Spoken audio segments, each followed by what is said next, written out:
Peace, peace. Let me know if y'all can hear me. I got these Beats headphones on, and you know, technology be kind of slim flammy, and a nigga is lit, so I can't be held responsible for certain things. Give me 1 minute, y'all. I'm trying to maneuver this light. It's muffled. It's a little low. Hold on.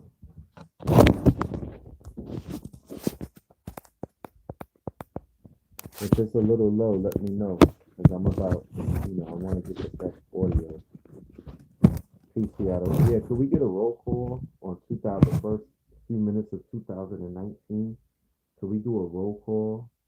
I'm talking about still muffled. Hold on, Amir,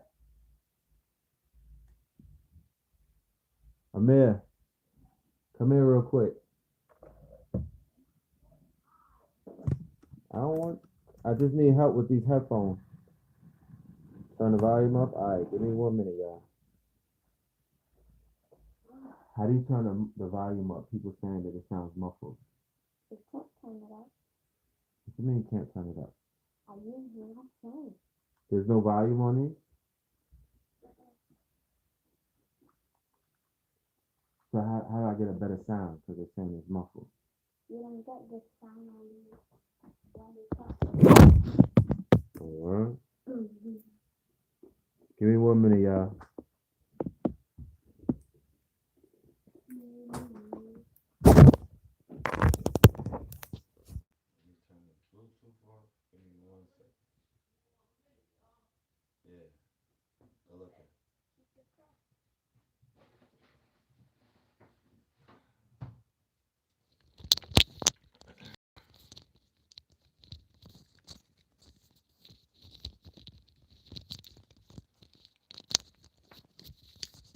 Is this better? Is this better? Is this better? Is this better, y'all? I got the headphones on. Let me know, is this better? Because if this is better, we could get it going. Charlotte in the building. Charlotte in the building. Pittsburgh in the building. Yeah, talk to me nice. Let's go. Let's get this roll call going. Let's get it. Let's get it. Let's get it. Yeah, nigga, we got the bottles on deck. Philly in the building. Shout out to Philly, Harlem in the building, Poughkeepsie in the building, Georgia in the building, Chicago in the building. That's what I'm talking about. VA, by the way, a PA in the motherfucking building. Lafayette, Louisiana in the building. Maryland in the building. BK in the building. Cali in the building. Seattle in the building. Jersey in the building. BX in the building. I see you, BX. Brooklyn in the building. London in the building. Mont across the pond in the building. Arkansas, planet Earth in the building. Chi-Town in the building. Florida in the building. Land of Flowers, Mississippi in the building. Let's get busy. London in the building. Buffalo, Rough Buff. Peace to Empress Brown. And please give her a happy born day. Today's her born day. Shout out to Empress Brown, a lovely Capricorn. Louisville. Shout out to Kentucky in the building.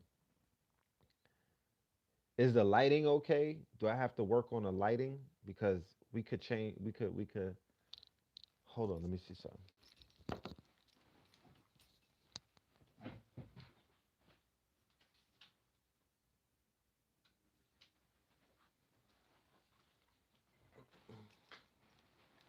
There you go. It was. It was a little. You know what I mean? Let's get this shit lit. Yeah. Toronto, T Dot in the building. Shout out to T Dot. What's happening?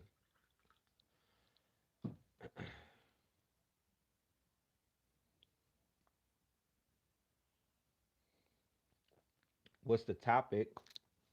The topic tonight is Melanin Monday. I got some of the books that I've been reading. You know, yeah. You damn right, Horace Elmore. Put that cash app up. You know what I mean? Get your thing going. It's about you right now. 2019 is here.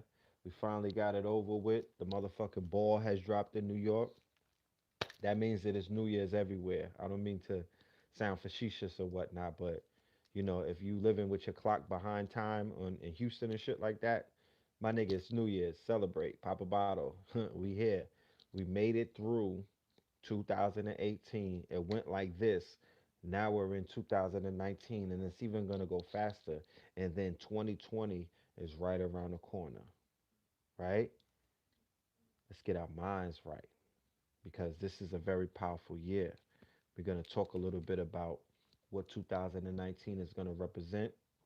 We're going to build a little bit about what 2018 represented and what it meant for us. Columbus, Ohio, salute. All right. Shout out to all of the family in Columbus, Ohio. I passed through there before. Very beautiful city and whatnot. A lot of innovation is taking place in Columbus. You know what I'm talking about? There's a lot of growth and development that's taking place in the Columbus area. So salute to everybody in Columbus. All right.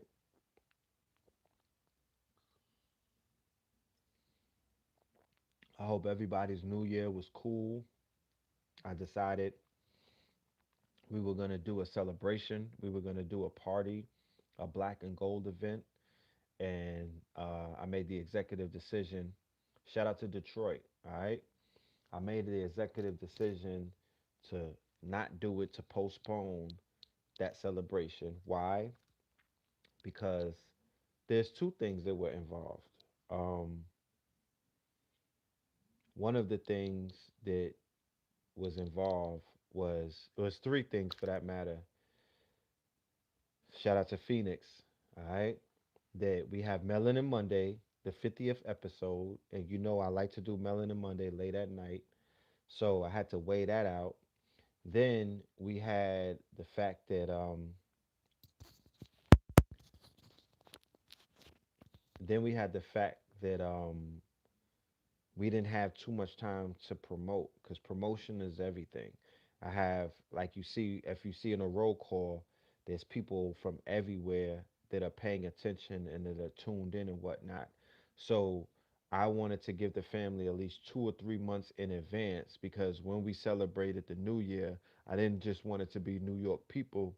I would have rather the global family or the all 50 states family representing all of the different states to be in the building. So we didn't necessarily have enough time to promote that.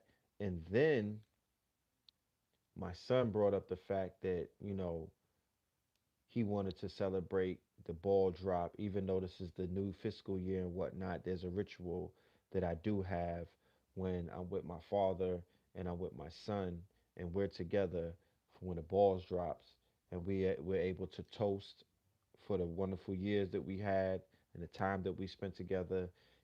Translation, it's about family. So I had to fall back and do the family thing. And do not worry, the same place that we were going to do the New Year's black and gold ball, we're going to repurpose the same place as the Lodge of the Great Minds. You see it in the twin video. It's a beautiful brownstone. HBO actually owns that brownstone and they outfitted it.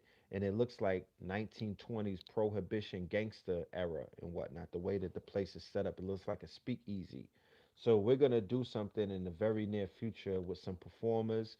We might have some comedians.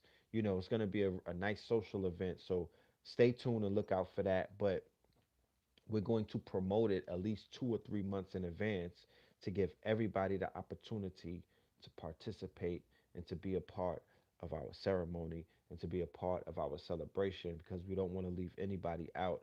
And one of the things that I've really noticed is that there's a lot of people who have the means, meaning the cash, and they have the time and they have the ability to go from wherever they are, wherever they're at. I don't care if they're out the country. People are coming from all over the world to tap in and to plug in and to be a part of these events that are taking place. So, you know, I'm going to make sure that happens. I'm going to make sure that happens. So, salute to everybody who is, tuned in tonight from all over the world to the global audience. Love and light to everybody. Once again, I'm giving you honors. I'm giving you respect. I'm giving you praise because a lot of us have went through some very, very trying times in the calendar year of 2018. Somebody said it's mad choppy. What you talking about? You know, is it mad choppy? Is the shit clear or is it choppy? Let me know. You know, a lot of people went through a lot of shit in 2018. 2018 was like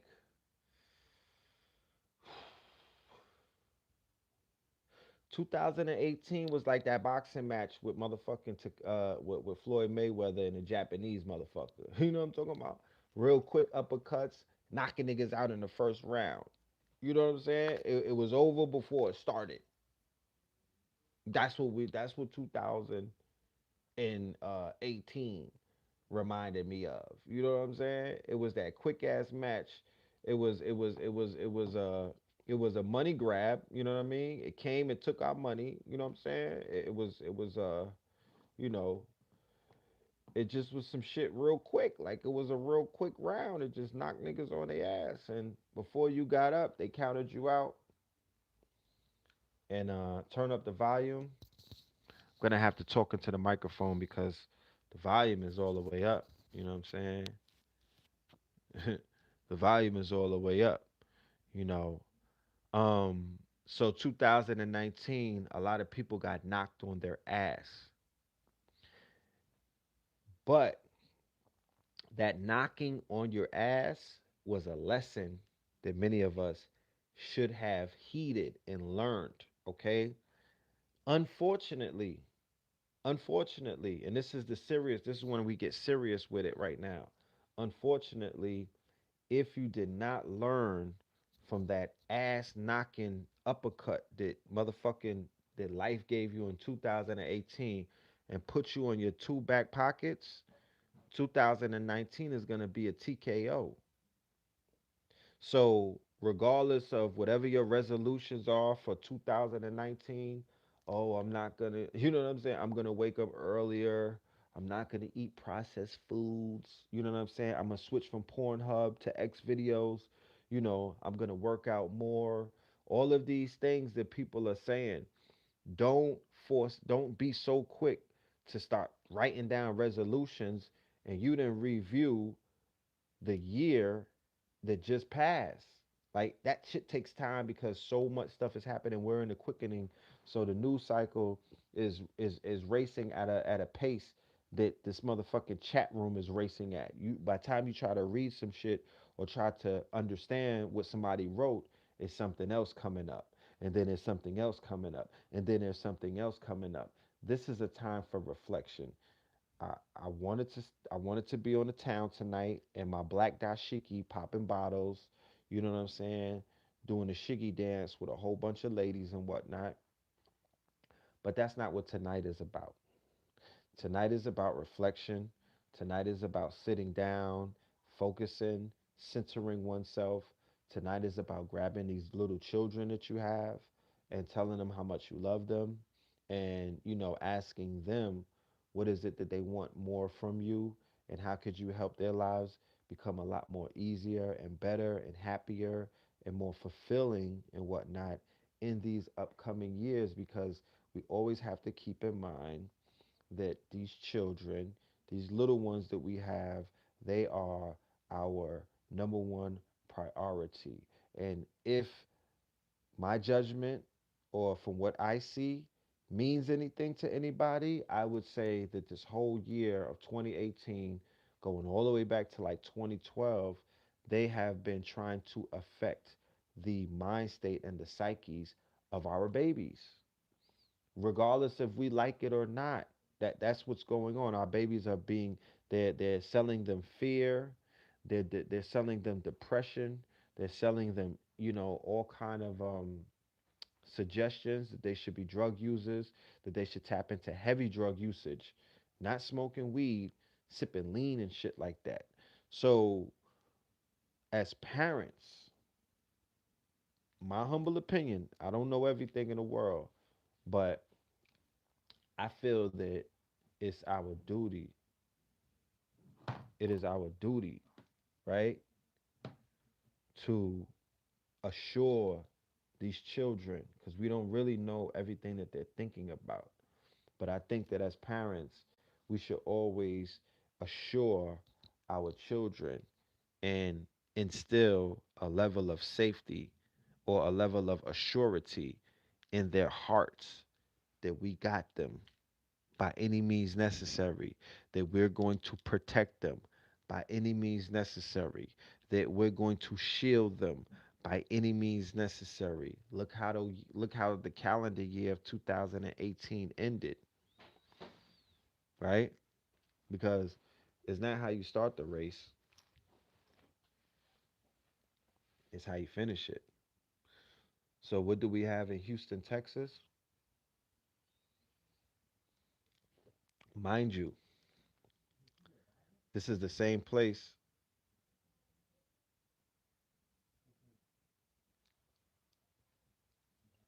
Dad, you want the champagne? Oh nah, that might not even be needed, bro. In Houston, Texas, where my daughter lives, there was a killing that took place with the white supremacists in the parking lot of Kmart or Walmart, and a young 7-year-old melanated child, a girl, a female, all right, a sister, was executed by a white supremacist in Houston, Texas yesterday. So it's not how you start the race, it's how you finish it. So with the 300 plus mass shootings that have taken place over this year, this calendar year, majority white fragilicists, majority lone wolf gunmen. Translation: she was 7 years old, right? Um, Majority, you could research it if you want to get further information as to what took place. It is easily researchable on the Google or anywhere where information is shared. It's on Facebook, it's on timelines and whatnot. Soft targets, that's right, a single mother with a children. So once again, these cowards, once again these sadomasochists, once again these sociopaths are targeting. Is the sound better? Let me know about this sound because people saying that the sound is low. So once again, these people are targeting soft targets, meaning that they are picking out people who cannot defend themselves, right? You're saying that it's good? Okay, no doubt. They are preying. They are preying, Prey, on the weaker ones or the vulnerable ones. I don't want to use the term weak because we're never weak, but they're preying on the unsuspecting amongst us. Meaning that black men are usually on point. You know what I mean? Niggas got ops and whatnot. You know, they always looking around like, I wonder if somebody's trying to get me. You feel me? A lot of our women, they're not really on that. They are not on that time too much. They just trying to get. They have so much regular things in life to deal with that they don't have time to ride around looking over their shoulders and whatnot. And I don't encourage that either because to live in fear is to not live free. That's not what's free. To live in fear is not freedom. You're not free to when you're living in fear, or if you're living on defense, or if you're living always looking around. If you're always in survival mode, mentally and emotionally, you're not free. So I don't want to begin to encourage people to walk around always in this quote unquote survival mode. But what I do want to encourage them to do What I do want to encourage our sisters and our single mothers, especially out there, is to be aware. Don't be in fear, but always be aware. You understand? Know that you're dealing with some sly foxes, people who will come to you with smiles on their face, people who will come to you with the proverbial candy, candy man, with offers and tricks. Here, I have something for your child. I want to give him something free. I want you to come here. I have some free this. I have some free that, because they understand the psyche of people who are, unsuspecting. So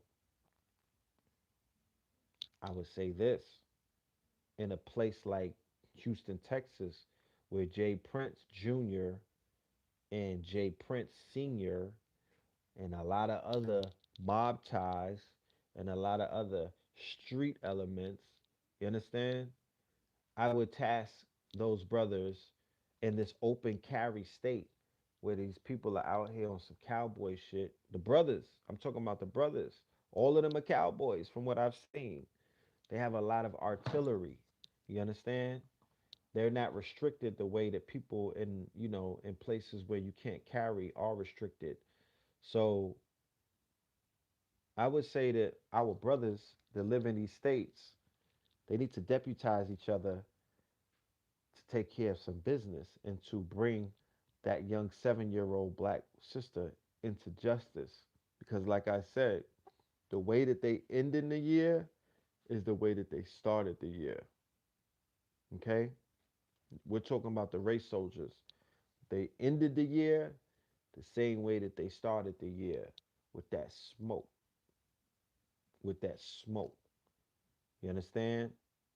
And I'm just keeping it 1,000 with you, because that's what we see. And if anybody doesn't want to point that out, then there's something wrong with them. They just want to gloss over reality the way that it's being painted. But them people ended the year the same way that they started it. Now, they put a lot of points on the board this year in terms of the amount of killings that they've been carrying out. Okay, all racially motivated. You know, all of these shootings and whatnot had, when you go back and look at it, when you peel the layers back, all of these shootings had racially motivated, markers or triggers, but nobody said anything about it, and we know why. We don't have to talk about that anymore. We don't have to speculate, and we damn sure don't have to waste any more time and energy or emotions about why the quote unquote system, or why justice, or why the man is not helping out our people, and why the media is not speaking about what's taking place and calling it for what it is. No, no, we figured that one out. We already know what that is. Let's not play dumb. Let us not play dumb. Okay? We know what that is. We know that a lot of people are working in tandem, or meaning that a lot of people are throwing rocks and hiding their hands. Oh yeah, you damn right that the system is breaking down. You damn right that the system is breaking down. The system is falling apart before us.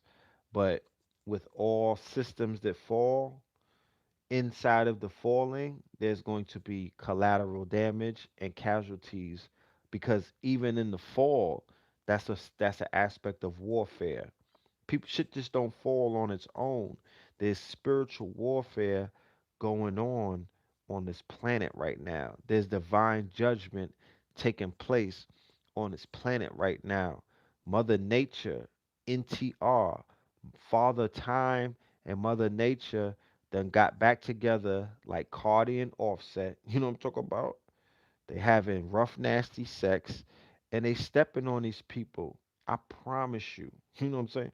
I promise you. So if you know what you're looking at, and if you could pay attention to the signs that are being shown to you, like, this shit is ramping up. This shit is ramping up. So as this ramps up, desperation is going to ramp up. Distractions will ramp up.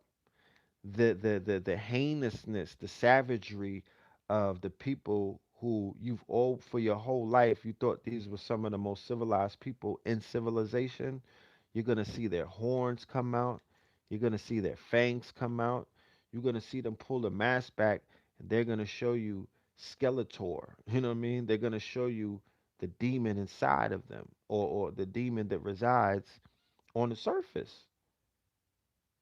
Or as you become more awake and more aware, you don't nobody got to pull nothing back. You could just come out your house and start looking and seeing it right on their face.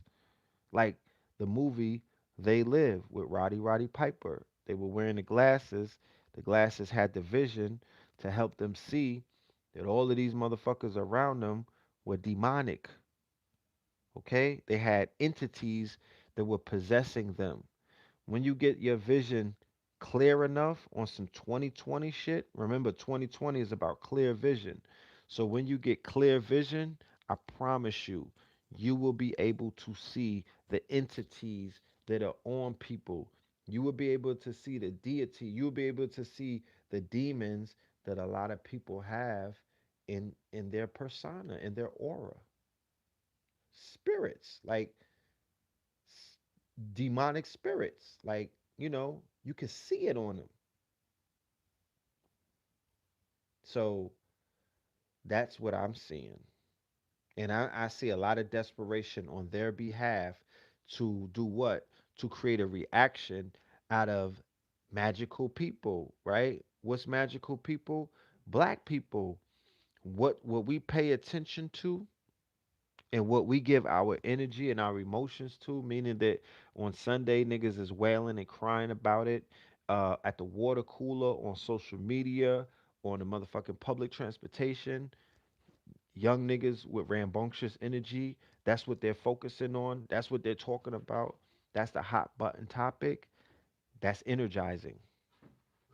Hmm.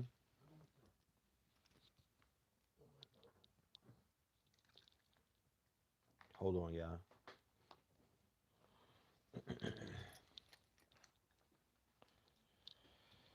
Give me 1 second. I'm gonna take a little trip.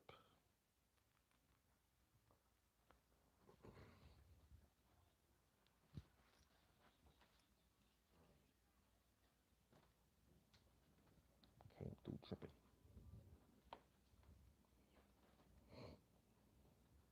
Give me 1 minute, y'all.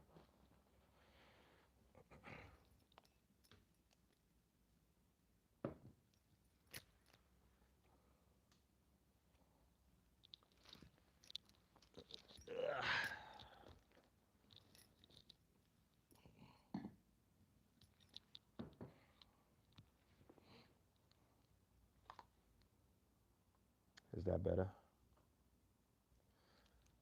Yeah. So going back to what I was saying earlier, the reaction, they do a lot of things.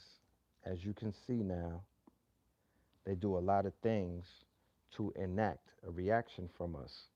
And the reason why they want to get a reaction from us is because when we infuse emotions and when we give our attention to the news or the propaganda or the ops, the psyops that they're doing, we give it a power. We empower it. Go and study chaos magic. Okay? Go and read this book, Dark Star Rising. You could read segments of it on Google Books for free if you don't want to purchase, if you don't have the money to purchase it from Amazon. And believe you me, if I had the link for the PDF, you would get that ASAP. Because, we not about holding, I ain't holding nobody hostage. If you want to read, if you want to do your research, that's almost, I feel like that's my duty, is to help y'all get to these books and help you get to the information. I don't care how deep they try to bury it. Okay. But if you read that book, you would understand the magic of synchro mysticism, and you will find the magic of chaos magic. Chaos magic is something that Blavatsky, Madame Blavatsky, and Aleister Crowley and other traditionalists who come out of Europe, Western Europe and Eastern Europe, and they have perfected, creating these environments or creating, especially with the rise of the internet, because the internet has afforded these chaos magicians to do some work. You know what I mean? Because when millions of people pay attention, they have something called meme magic, where they make these memes and whatnot. You see how memes can create energy. You see how memes could create waves. You see how memes could create movements. Case in point, when Bird Box came out, they had Netflix was utilizing memes and Netflix was utilizing bots. And that was spreading the word. The name of the book is Dark Star Rising. And the author is Gary Latchman. Okay? Gary Latchman. When we do our lecture in Brooklyn at Nicholas, January the 19th and the 20th, the Blood Moonologues and the Three-Headed Monster, talking about the three pronged war on black people, the war on poverty, the war on drugs, and the war on terror. And we'll get into this book right here. We'll break this book down and give you excerpts from different passages out of the book. You know, no, somebody said that memes create superstars as part of building an artist hype on social media. To go further into that statement that you made, there's actually something called the pump plan. PUMP, as in little pump plan. Okay? They have something called a pump plan. It's a 10-step program that they have created after they created Little Pump, after they created the success of Little Pump. The people behind Little Pump are now getting signed multi millions of dollars. They're getting a bag because they're showing other record labels how to create little pumps. Case in point, this little nigga Blueface, he's underneath the Little Pump plan. He's the newest manufactured uh, hip hop. Um, you know, uh, uh, what do they call that? Not necessarily emo rap, or they call it SoundCloud rappers. Okay, exactly. The meme culture rises out of 4chan. The meme culture came up out of 4chan. It's the whole Pepe the Frog thing and everything, the rise of Donald Trump, who's the master troll. It gets deep. It gets deep. Okay, you could. Somebody said you can't call it hip hop. No, you could call it hip hop because snap, if you had snap rap, if you had um, what was that? Snap rap D4L. Then you had trap rap. Then you had mumble rap. Then you got emo rap. And then you got SoundCloud rap. Nigga, that's rap. Somebody talk about Little Uzi Vert is not a rapper. No, nigga, that he's a rapper. He's hip hop. Fuck is you talking about? He ain't no rock star. He ain't no rock star. It started with Laffy Taffy. Yeah, that whole snap shit with D4L. It's called a devolution. Y'all listen to Nas say that hip hop is dead. But now that the zombies are here, y'all not accepting the fact that this is the underworld. This if hip hop is dead, this is the underworld of hip hop. This would be hip hop in its death state. These little niggas are walking around purposely looking like dead zombies. They're looking like Walking Dead. They look dead. Look at Trippy Red. That little nigga looks like a corpse. He looks like he got embalming fluid in him. You know what I'm talking about? Like they do, and they're following what is known as aesthetic nihilism. I go into this a little bit deeper in the lectures. I'm not going to necessarily dive all the way into it right now. Yeah, battle rap is definitely holding it down. It's the best part or the best genre of rap right now, in my humble opinion. But aesthetic nihilism basically is the mimicking of rock and roll punk rock culture, um, by the modern day hip hoppers. nowadays. Okay, it was born out of the whole Little Wayne rise of Little Wayne. Okay, he's the father of the aesthetic nihilistic rappers, the body tats, them trying to emulate punk rockers, them trying to blur the lines between rock and roll and what was known as pop music or punk rock, or the blurring of the line between hardcore hip hop, punk rock music, or what they known as death metal, heavy metal, and things of that nature.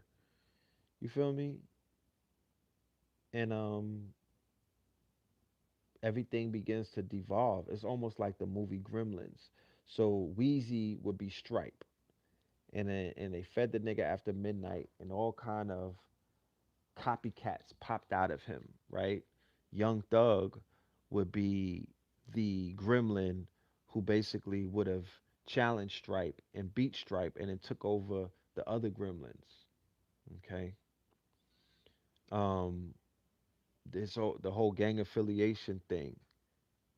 Lil Wayne introduced that, right? He didn't introduce it because niggas was banging before that, but he popularized celebrity gang banging, where nigga, we know that you not a blood, but you know, I guess if you say that you won, he popularized the homo thug ethos, where the nigga was on camera kissing another man, and people let it slide. They let it go. They accepted that. Now we have all of these Omars from The Wire. We have these what? We have young thugs. We have these. We got niggas that shoot niggas, but they also give niggas neck at the same time. Like it's crazy. You know what I'm talking about? That came out of that whole Baby and Lil Wayne thing. These young niggas who grew up watching that, they figured that that was okay. Gangstalicious ass, thugalicious niggas, right? Then you got the whole body tat thing. Niggas getting tattooed on their eyelids. You know, everything is body tats. That and that is a direct what was his name that was with Pamela Anderson? Like that's a complete ripoff of the rock and roll dudes. I'm talking about the death metal rock and roll type shit. You feel me? So that's what we're seeing. Okay? That's what we're seeing. Tommy Lee. Yeah, Tommy Lee and all of that shit. Where where Wayne was trying to mimic the rock and rollers. Nobody in hip hop was looking like that prior to when Lil Wayne came out with the full body tats. If somebody says Tupac, you don't know what you're talking about. He had tattoos, but he didn't have full body tats. Okay? Somebody said Blueface, authentic New Age West Coast. Well, if that's New Age West Coast, you niggas is in trouble. Okay? One. Two, you can never deny that he's not undergoing some of the same marketing strategies and some of the same industry planting that Takashi 69 and other people went through when they created their fucking buzz in the industry. He's going through the pump plan. He's going through the 10-step process of the little pump plan. They're making you like this corny ass retarded Negro, okay? Wiz Khalifa had full body tats as well. No, he didn't. Not before Lil Wayne. Do your history, okay? Go back to 2003. The Vibe magazine article on the cover of the magazine. Lil Wayne shows up in full body tats, full body tats, okay? And he got full body tats with a fucking grill with all iced out grills, smoking, doing songs in his hotel room off of his laptop. That's called, and his influence on full body tats, his influence on the new generation is very apparent. Okay. Then later on, he introduces the usage of cocaine, pills, lean, and all of these other party like a rock star, schedule A and B motherfucking drugs that nobody was ever thinking about taking. They was only selling them. He starts popping up, and the cocaine rumors start flying around, and all of the pills and the perks and the lean, the liquid heroin, all of these things start taking place. Like This wasn't in hip hop before. Yeah, I know Lean was in Texas, but we're talking about a global star embracing regional things and making that shit commercialized through BET and 106 in Park and spreading that. Yeah, I remember I Feel Like Dying. That was my shit. 106 in Park, it depreciated the culture because it brought about the mimic culture. 106 in Park with Free and AJ, and then after that, social media took off, and that's when the mimic culture, meaning that all of you niggas walking around looking like clones of other people. Remember, before 106 in Park, every region had a dress code, meaning that if I went to New Orleans, niggas in New Orleans dressed like niggas in New Orleans. And nobody outside of New Orleans was dressing like New Orleans. And people down south dressed like people down south. People in Cali had their own style. When 106 in Park started really picking up and going global, everybody in that audience was looking alike. Everybody in that audience was starting to mimic other looks from the top 10 videos of the week before and shit like that. And that's when we started this clone thing. And then of course when social media popped off, Soldier Boy is the crux of the social media era. Soldier Boy would be identified as he would be the marker to when social media and hip hop and all of these things took off with Superman. That whole what's the name of the song? His first hit. I was working at Polo Grounds with Hurricane Chris. I was working at you. I was working at Soldier. I was working at J Records, and they had a crank that. They had a spin-off label called Polo Grounds, the same label to sign ASAP Rocky. When Soldier Boy was coming, when his shit was buzzing, Hurricane Chris had A Baby. Okay, Hurricane Chris had A Baby. Soldier Boy represented that new wave of the internet star.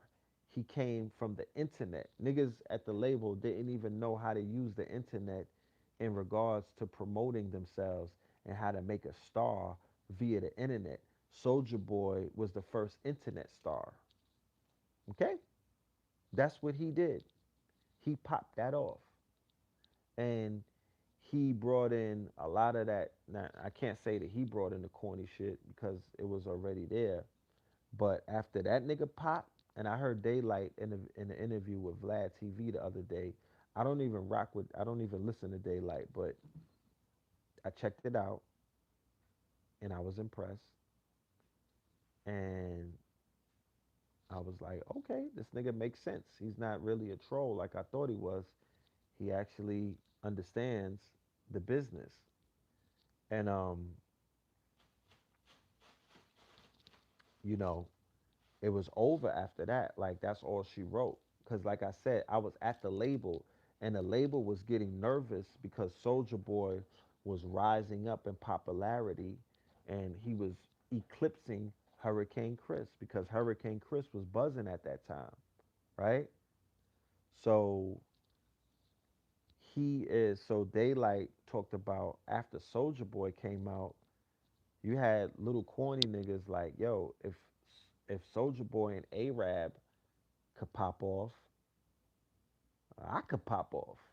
You know what I'm saying? Like they was like if so now you had fans of Lil Wayne feeling confident and saying, "Yo, I could rap because this Soldier Boy nigga got on." So now you had people of a lower echelon, right? The help. Now these niggas is rappers. Remember, This Is Why I'm Hot from Mims in New York? He's the beginning of Bobby Schmurder. He's the beginning of Cardi B. He's the beginning of Takashi 69. He's the beginning of all of these niggas who knew that they had no business in a booth lining up to be hip hop rappers in New York City, the place where this shit is Barcelona. You know what I mean? Like this is, it's a lot of bars out here, meaning that you have to have bars. and you needed to rap. You needed to know how to rap. But when this is why I'm hot, this is why I'm hot. When that shit blew up, corny niggas was like, oh, that's my way in. If this nigga could get on, I could get on. And that begins that wave of corny niggas getting on, doing utilizing the same kind of they got the pump plan for the SoundCloud rappers, but prior to the pump plan, they had other formulas, and a lot of that shit involves money, payola, and who the fuck what DJs do you know? Okay, and that's how this shit goes. You got to be able to trace it back to when a lot of shit went bad. That's when a lot of these corny niggas snuck in. You know what I'm talking about? That's when a lot of the cornballs snuck in. It's like, in Grand Canyon where they found the entrance to a doorway all the way in the middle of a mountain, right? They have these mountains in the Grand Canyon. You could Google it. And somebody said Nelly started the cornball shit. Well, you know, I'm talking about real corny. Like Nelly, that shit is questionable. I'm talking about real corny, like Laffy Taffy, motherfucking yeah, Puffy. We could go all the way back to the Puffy shit. You know what I'm talking about? We could go back to the Puffy shit because when Puffy started rapping, that's when the game was really officially when Biggie and Pac died, and then Puffy started rapping. That was a signal. That was a dog whistle to corny niggas that that you niggas could get on, like that the doors are open. And I don't agree with the Funk Master Flex rant that he did against Dame Dash, but what he didn't mention or what he did mention that made sense, and I've been talking about this for months on my show, is that the Bad Boy era eclipsed everything else. And the way that Jay Z popped off is the only reason that that nigga really took off is because of the removal of Big. It was the removal of Big and the removal of Tupac, the removal of top tier lyricists from from inside the goddamn room. Once you take out certain kind of levels of people, once you take out the people who are holding the bar to a certain heights, then these bottom feeder niggas run in. So I'm going back to what I was saying about that door that you see in the Grand Canyon in the middle of a mountain. That mean that the motherfucking bar was raised so high in order to walk through that door, you had to have some kind of skills, nigga. But then look at the little mouse hole from Tom and Jerry. You know that little mouse hole that's all the way at the bottom of the motherfucking the little hole that Jerry used to run in mouse in Tom and Jerry. That's how low the bar has been lowered. So now you got Machine Gun Kelly. Now you got Little Nar. Now you got the 8,000 Littles that's on Spotify. You got Little Yachty and all of them. They're able to sneak in through the fucking mouse hole because the bar was so high that these little niggas had no ups. It wasn't space. They couldn't jump through that door. But it's been lowered so low that you got little Indians and Asians and I mean a nigga could just start mumbling about anything on SoundCloud and potentially get on. That's how bad the game has gotten. The bar has been lowered all the way down to a mouse hole. And these little rats, these little mouses and whatnot are sneaking in and recording while you niggas is asleep and putting it out on SoundCloud. You know what I'm saying? You know? That's how it is. And that's where we find ourselves in the modern day game of hip hop. There's no standards. There's no standards. You feel me? There's no real standards anymore. I like Gunna. I like Little Baby. You feel me? I like Kodak. You know,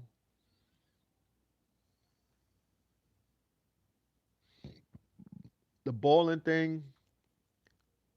The balling thing, I understand the whole balling thing.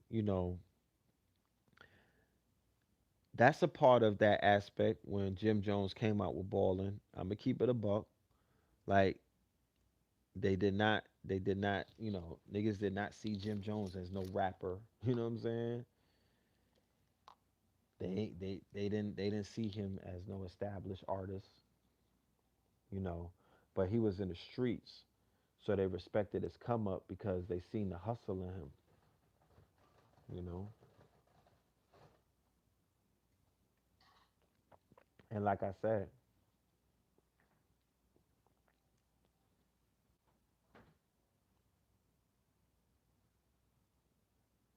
yeah, R.I.P. to Slim. R.I.P. to my nigga Slim. Remember Slim Duncan? I was in Atlanta when they killed him. Shout out to Slim Duncan. Shout out to Soldier Slim. I remember going to New Orleans to the Essence Fest, and I saw the impact of Soldier Slim down there. And let me tell you something. This was when he was alive. Rest in peace to Camouflage. This is when he was alive. Soldier Slim had New Orleans on motherfucking lock. Okay. Shout out to Max B. Yeah, Max B wrote Ballin'. That's when they had that whole falling out. I'm gonna keep it 1,000 with you too. There was a whole Max B era that we got to talk about. You feel me? There's a whole Max B era that we got to talk about because Max B, he kind of broke the mold on the typical artist as well in New York City. Like, you know, he went rogue and whatnot. He went rogue against Dipset, and that gave a lot of other rogue that gave rise to French Montana. That gave rise to French. Remember, French Montana was a nobody. French Montana was that nigga's weed carrier. You feel me? Max B's weed carrier was French Montana. French Montana was helping. Max B was helping French Montana with the flow, cause that nigga had a wave. So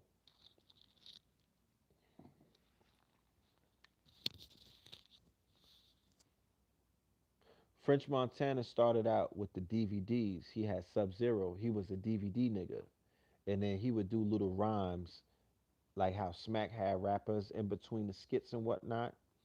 But it was Max B that showed French Montana that you could make thousands upon thousands of dollars with no label, right? Getting it right off the mixtapes and burning up the motherfucking booking yourself and burning up all of these clubs on the Chitlin circuit. Um, so that's what happened. You said he got chinks pushed, you know, Bigger Vel, Bigger Velly. You know what I'm talking about? Bigger Velly was dope. So believe you me, family, and I'm saying all of that because people are like, why are you talking about rappers? Uh, 2019, we're gonna have a very interesting year. We're gonna have a very interesting year in 2019 because a lot of these artists that are coming up, especially those who are spitting to the conscious community and whatnot. Shout out to Cambada. Shout out to Jamal Milton. Shout out to my brother Lex Jetson. Shout out to the Twin Pillars. Shout out to A Rashid with Dog Food. There's going to be a lot of artists that are going to, shout out to Cy Rock. There's going to be a lot of artists that are going to make some major fucking moves in 2019.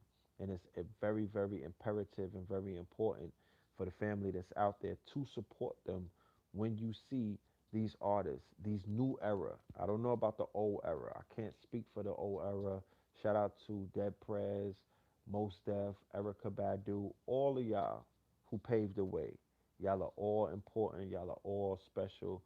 Y'all are all foundation.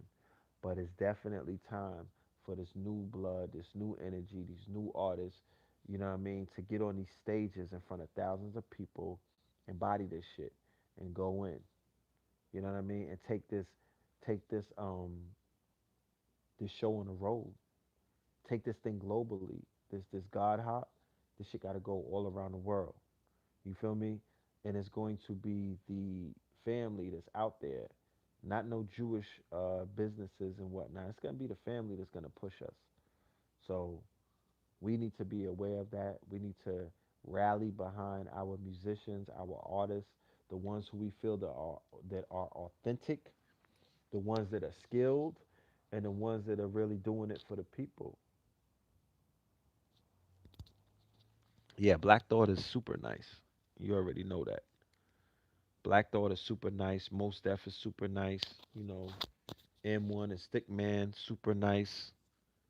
I love all of them because they help get me places that I needed to get to when I needed them.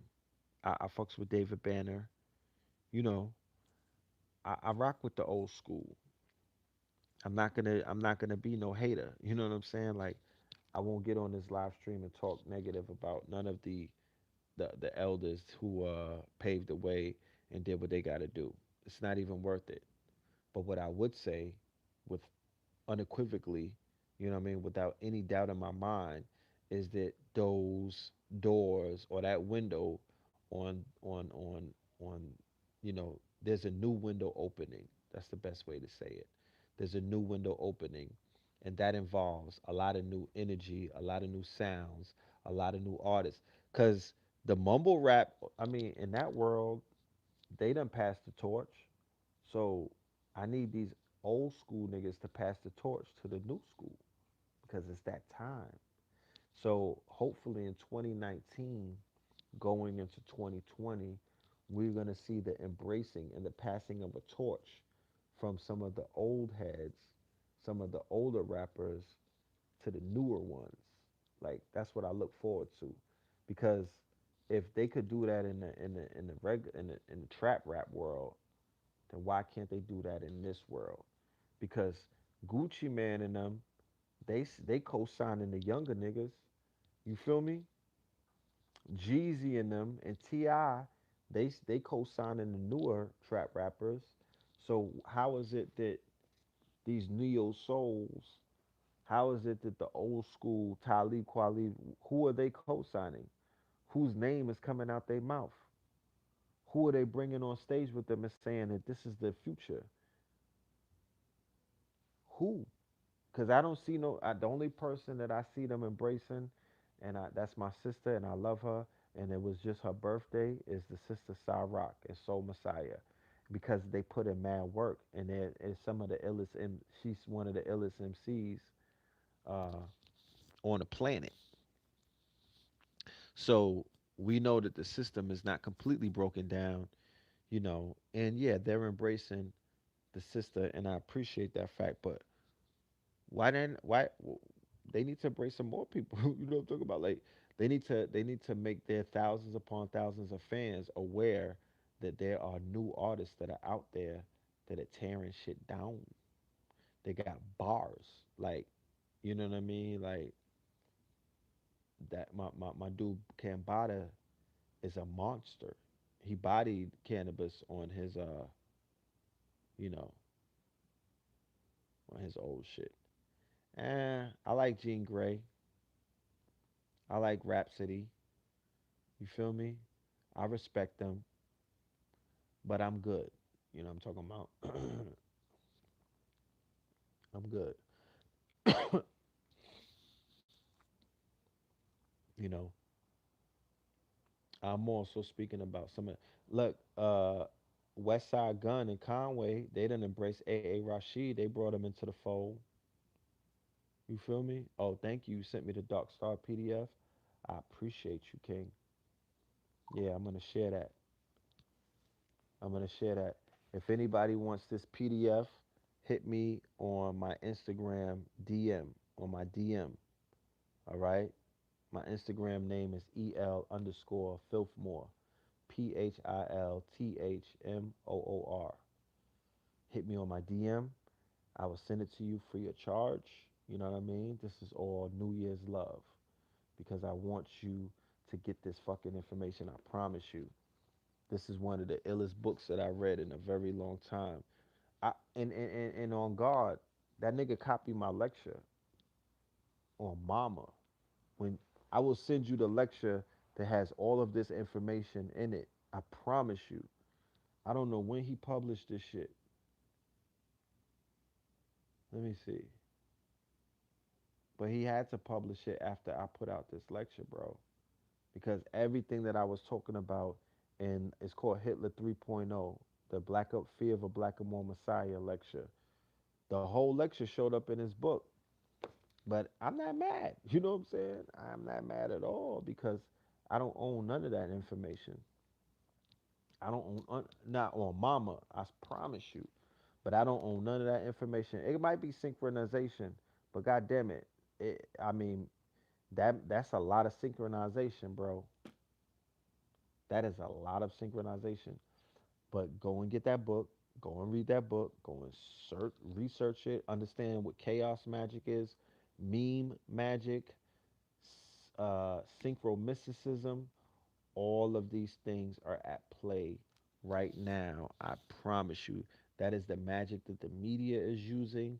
That is the word magic that Trump is using. All of that alt facts and all of that shit is mental magic. It is all mental magic because all is mental. And if I can manipulate your mind, if I can manipulate your subconsciousness, if I can manipulate your thoughts, I can manipulate your reality. Okay? I can manipulate your reality. I don't hear enough coins dropping. I'm getting choppy. I don't. Shout out to everybody that was hitting up the Cash app. You know what I mean? I need more likes on this video. You know what I'm talking about? And somebody said that I'm getting choppy. Well, hey Tiff, what's good? Happy New Year, sis. If I'm getting choppy, I don't know why. You know what I mean? But if I'm getting choppy, you probably know why.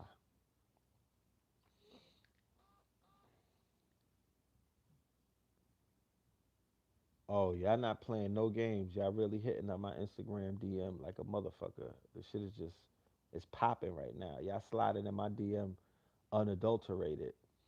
But don't worry about it. I'll send you the, when I get off the show, I will make sure to send you some PDFs.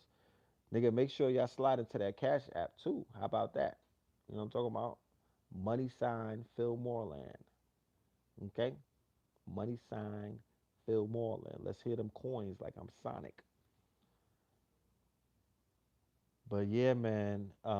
January 19th and 20th, Nicholas Brooklyn Bookstore, Red Pill and Blue Pill. This is Martin Luther King's birthday weekend, but this is also the weekend of the super blood moon. The wolf is going to be a wolf moon. Don't remember, this is about preparation. Proper preparation prevents piss poor performances.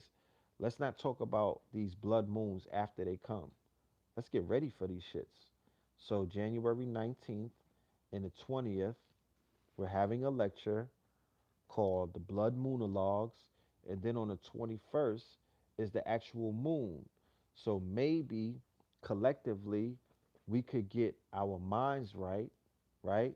So, we could do a ritual on the 21st, or we could do something on the 21st that's going to affect reality because when we receive the information on the 19th and 20th, remember consciousness about being aware. If you were to go into a boxing match and somebody was to hand you a cheat sheet and say, these are the swings that your opponent is going to take, would that be more advantageous to know that than to go into the boxing match not knowing anything? That's what consciousness is. It's only awareness, but it could be utilized as a cheat sheet.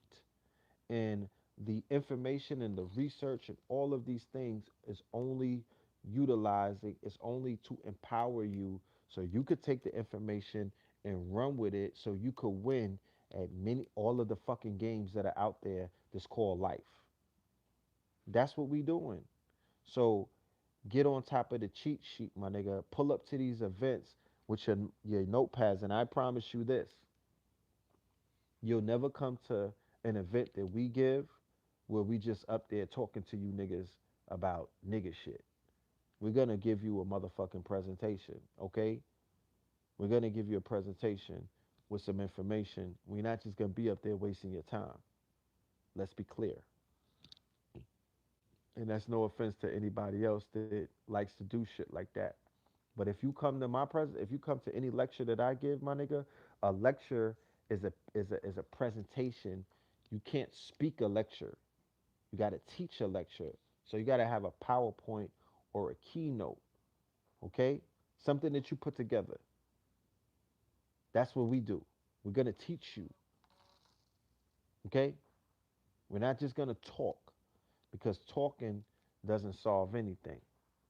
Talking is not necessarily teaching, all right? I had to do that one time in Newark, New Jersey recently because my PDF wouldn't open up. We had technical difficulties, so I had to talk to the family.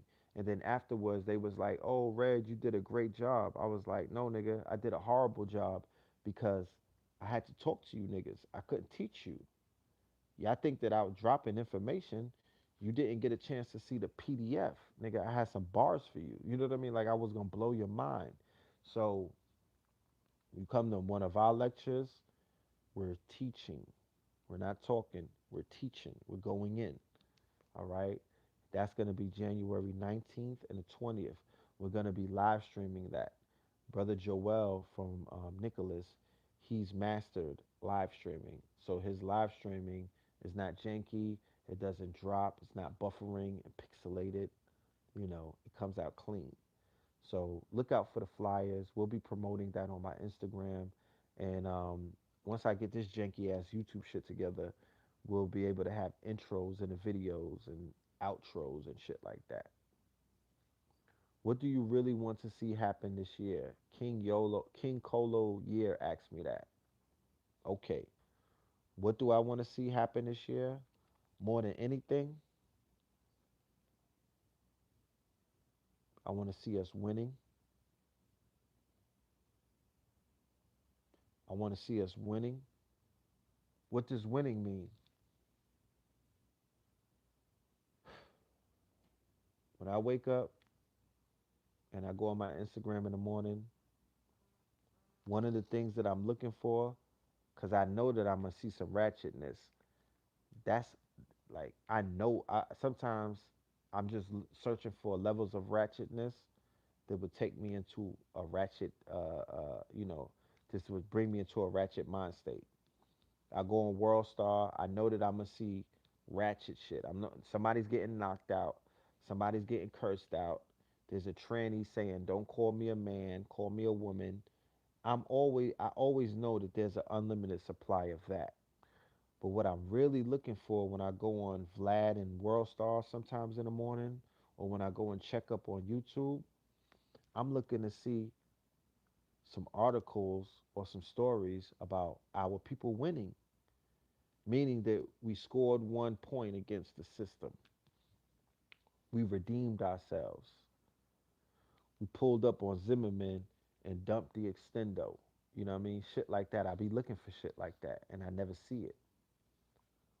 Um, when I see articles of like a 12-year-old going to college because they were homeschooled by their mother, who never releases the curriculum, mind you.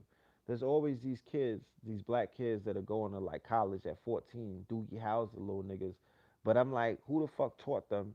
And where's the curriculum of the shit that they mama or they pops taught them? Like, why is that not online?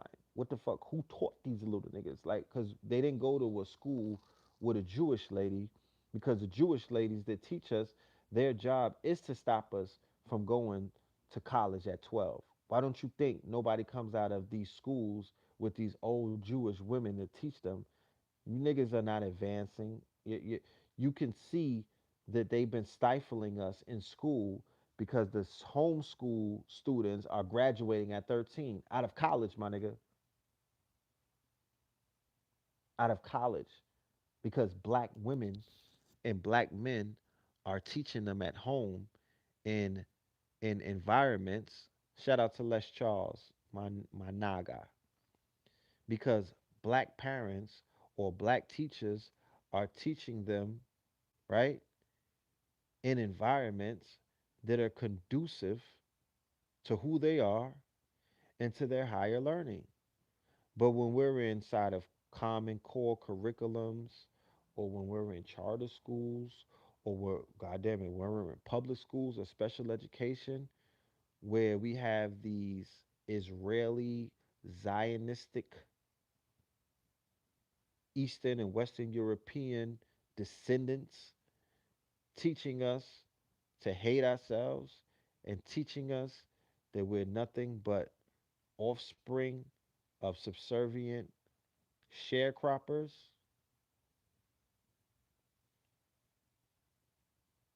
then we're just gonna get a repeat of what we've been seeing, where niggas are being grown, where niggas are being raised up to fucking work in Target, to be the best Target worker employee of the month. And no offense to anybody from Target who's the employee of the month. I love y'all all, but still, we can't have everybody at Target. It's not that big. Like Walmart can't fit all you niggas. So we need to create a vocation or alternative where people of color, melanated individuals, could get some better positions in life. You know what I'm talking about? Especially in the quote unquote new economy, the share economy, the gig economy, the collaborative economy, the free economy, all of these new economies. You niggas are not learning about that inside of these schools that you're paying money to go to. My greatest accomplishment of 2018, maintaining my freedom because that was threatened. Okay, my freedom was threatened, and I was able to maintain it. So I would say that that's one of my greatest accomplishments because if I were not able to maintain it, I would not be here on the motherfucking phone, my nigga. You know what I'm talking about? I'll be live streaming from somebody's cell, from a goddamn cell somewhere. You know,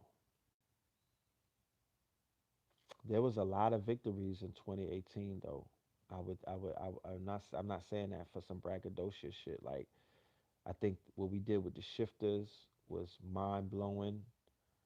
The different states that I traveled to was mind blowing. The album, the double album, we put that out. That was mind blowing. This channel right here, Melanin Mondays. I don't know if I started Melanin Mondays in 2018. I got to check it out and whatnot. But we're on the 50th. We're on a milestone. We're on our 50th episode.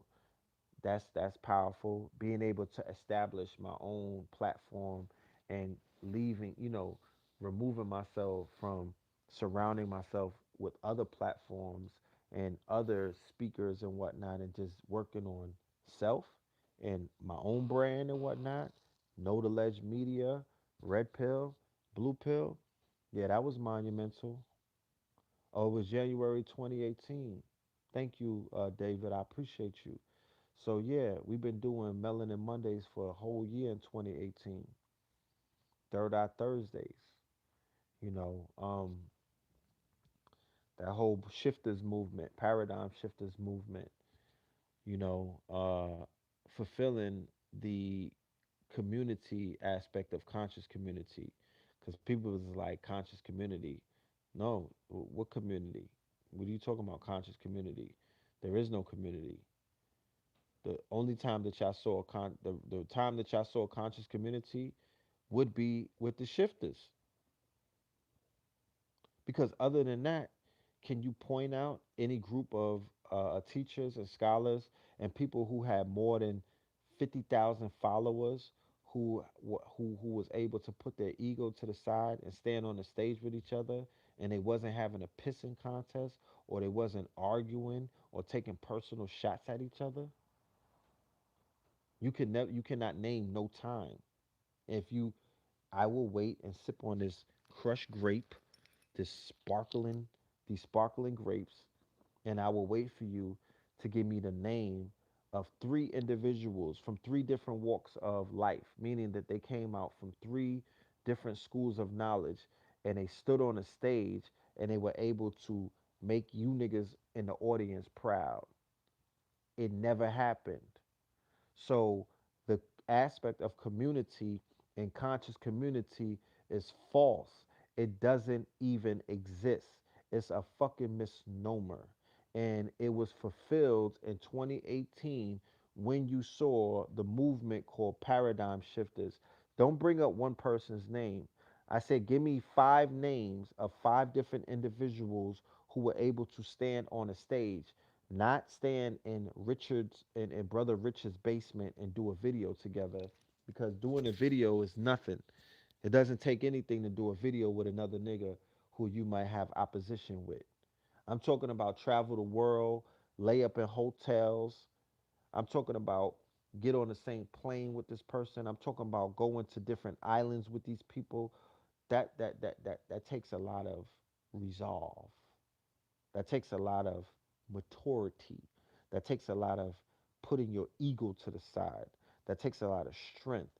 These niggas are weaklings that you have amongst you. They're not leaders. They're egomaniacs. They're sadomasochists. They're sociopaths. They are narcissistic personality disorder sufferers. All of these other niggas. And that's a fact.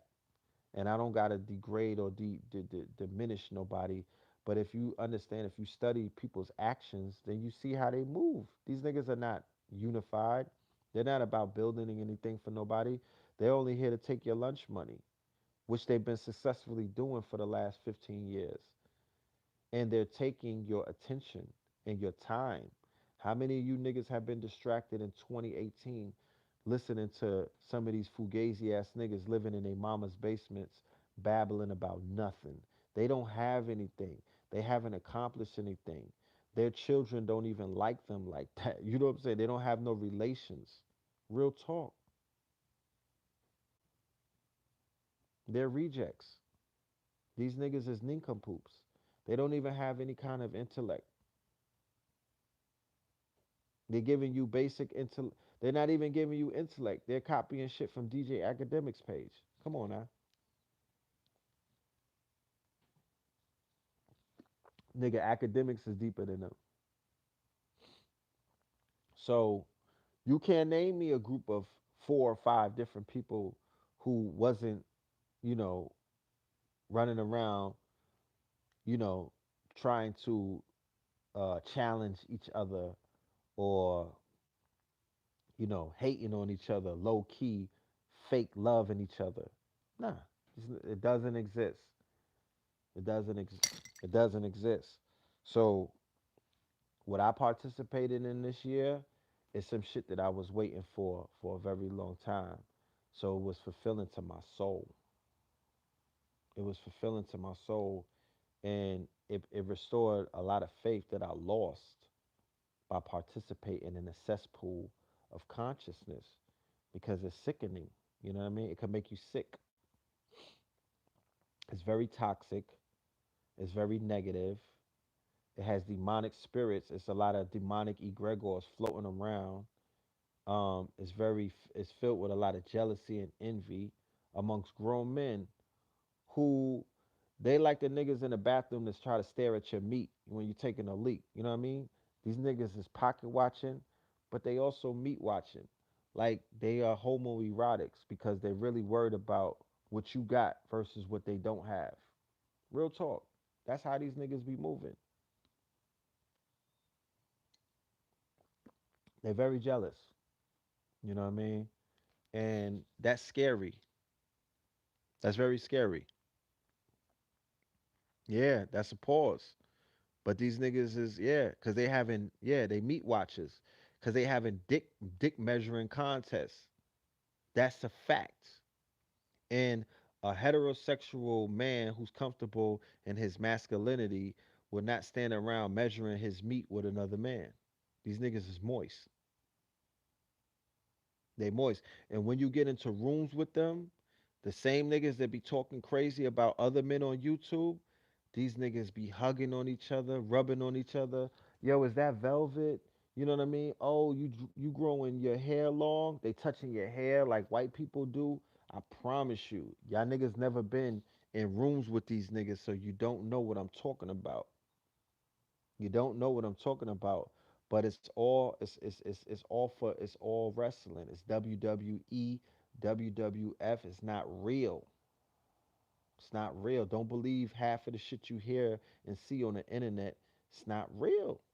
These niggas be fans of each other. They be low key stands. Real talk stands. And if I'm lying, I'm flying. I'm right here. You're not gonna get through the gates without passing me. So I see everything. I watch. I'm there for all of this shit. Like it's a lot of weird niggas out here. It's a lot of weird. Look at these niggas' social activities. A lot of these dudes never came out the house. They never hopped off the porch. There's no sightings of these niggas prior to YouTube or the creation of a YouTube channel. Nobody knows. Nobody could trace their existence. So you get people who become famous by speaking into their phones, right? You need training before you, you know this is not fair. This shit could it could turn somebody into a crazy.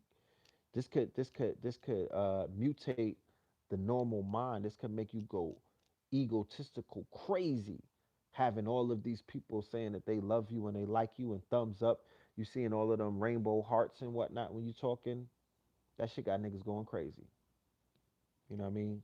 A dopamine overload. So yeah, that was one of the accomplishments of 2018. You know what I'm talking about? And as you can see, I don't gotta say it, nigga. I've been running this race for a very long time. When I look back in the marathon, so many niggas done dropped out of the race.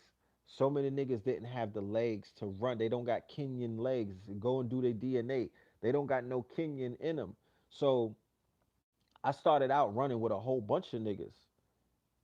There's nobody on the tracks right now, bro. These niggas didn't make it to the track meet. They didn't qualify for the Olympics. They're not making it to motherfucking 2020 Olympics. Facts. It's only about five niggas running the long distance. It's only about four or five. I promise you, out of about 50, how many people are still relevant in 2019? Think about it. All of these niggas that you swore was Neo, how many of these niggas? Because to be relevant, you got to be consistent. To be relevant, you can't take the year off, my nigga, unless you was in Betty Ford. You got to be continuously putting up points on the board. And what? Who the fuck comes into the NBA after being gone? Like Derrick Rose, that nigga tried to come back and he couldn't make it. Nigga, they got weak knees in this bitch. Like, no, you got to be in the motherfucking. You got to be all in the system. You have to be in the matrix. You got to be planted directly in and feeding this shit and decoding and breaking it down and throwing rocks and tearing it down every time you open up your trap. How many niggas is consistent though? How many? Talk to me. Cause I don't see them. And you see, I took the tints off of my glasses. I could look through I'm not even wearing tinted glasses anymore. I still don't see these niggas. Where are they at? You know what I'm saying? They're non-existent. We're on the way to 2020. So many niggas done fell on their swords. Like, where's the motherfucking memorial? Like, what's the memorial day for these niggas? Cause yeah, I know D Rose is balling, but you know what I'm talking about. You know what I'm talking about. That it took that nigga about 5 years to start balling again. You know what I'm talking about. So I don't even gotta say anything. It's some things are best unsaid. But nigga, where are they now? It's a lot of lunch. It's a lot of motherfucking milk boxes that are out there with these niggas, these hotep niggas on these boxes. You know what I'm talking about? You don't tap out of consciousness. You don't take a break on consciousness. You keep going. You keep teaching. You keep feeding the people. You either you bow out gracefully and let the world know I'm not doing this no more, or you keep fucking teaching. Where's these? There's nobody's teaching. There's not a lot of teachers, bro. There's not a yeah. Niggas is on almond milk boxes. Excuse me. They're not on the dairy milk box. They're on the motherfucking cashew nut box.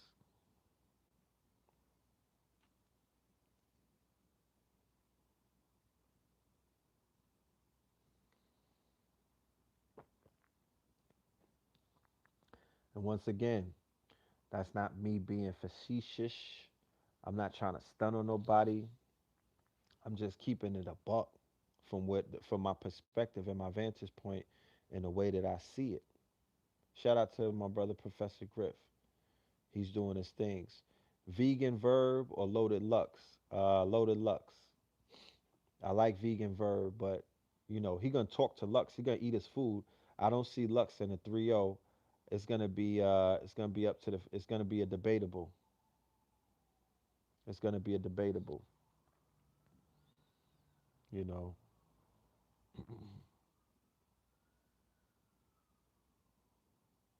beloved. Yeah, beloved 2-1.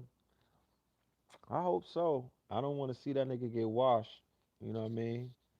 I do not want to see Loaded get washed by Vegan Verb. Do you see the crafts? My brother sees them. I don't see them. Well, you have a following, so maybe no. I don't. I don't need like. I'm not in the running to be a conscious leader. I really don't want to be a conscious leader. That's an aspiration that I have put down, and I don't even want to be. I don't want to. I don't want Fox 5 to know who I am. I don't want to be on NBC. I don't want none of that shit. I do not want none of that. I feel weird being on a train trying to be incognito, listening to my fucking Kodak Black while I'm riding and shit, trying to be in my ignorant zone. And niggas is like, yo, red pill, hotep. I be like, damn, let me pull my hood on my head a little. You know what I mean? Niggas is noticing me. Let me sink into my jacket a little bit more because I'm trying to fly under the radar. I like my privacy. I don't. Mm-mm. It's not worth it. It's not worth it. I could put a book out on how fame is not only a drug, but it's a bad drug. It's a bad trip. It's like a Schedule C drug.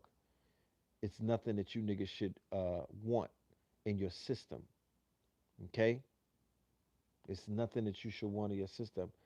I will accept the role as a thought leader, but to try to put this shit together to where I'm gonna be some kind of Malcolm XXX, nah, I'm good.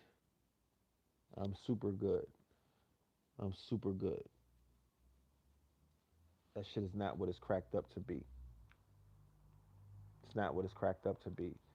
Y'all could raise up amongst you one of your own to be a leader. It won't be me because I don't aspire for that. That's something that it doesn't mean too much to me.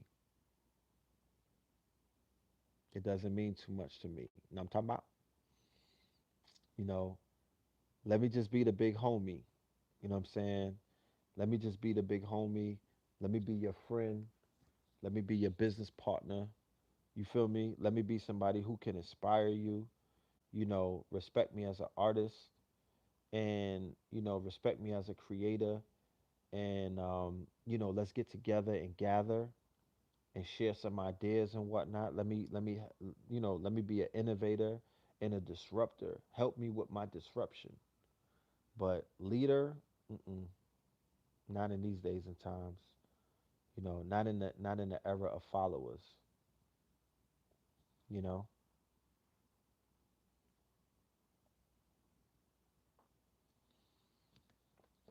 I don't want to be a martyr.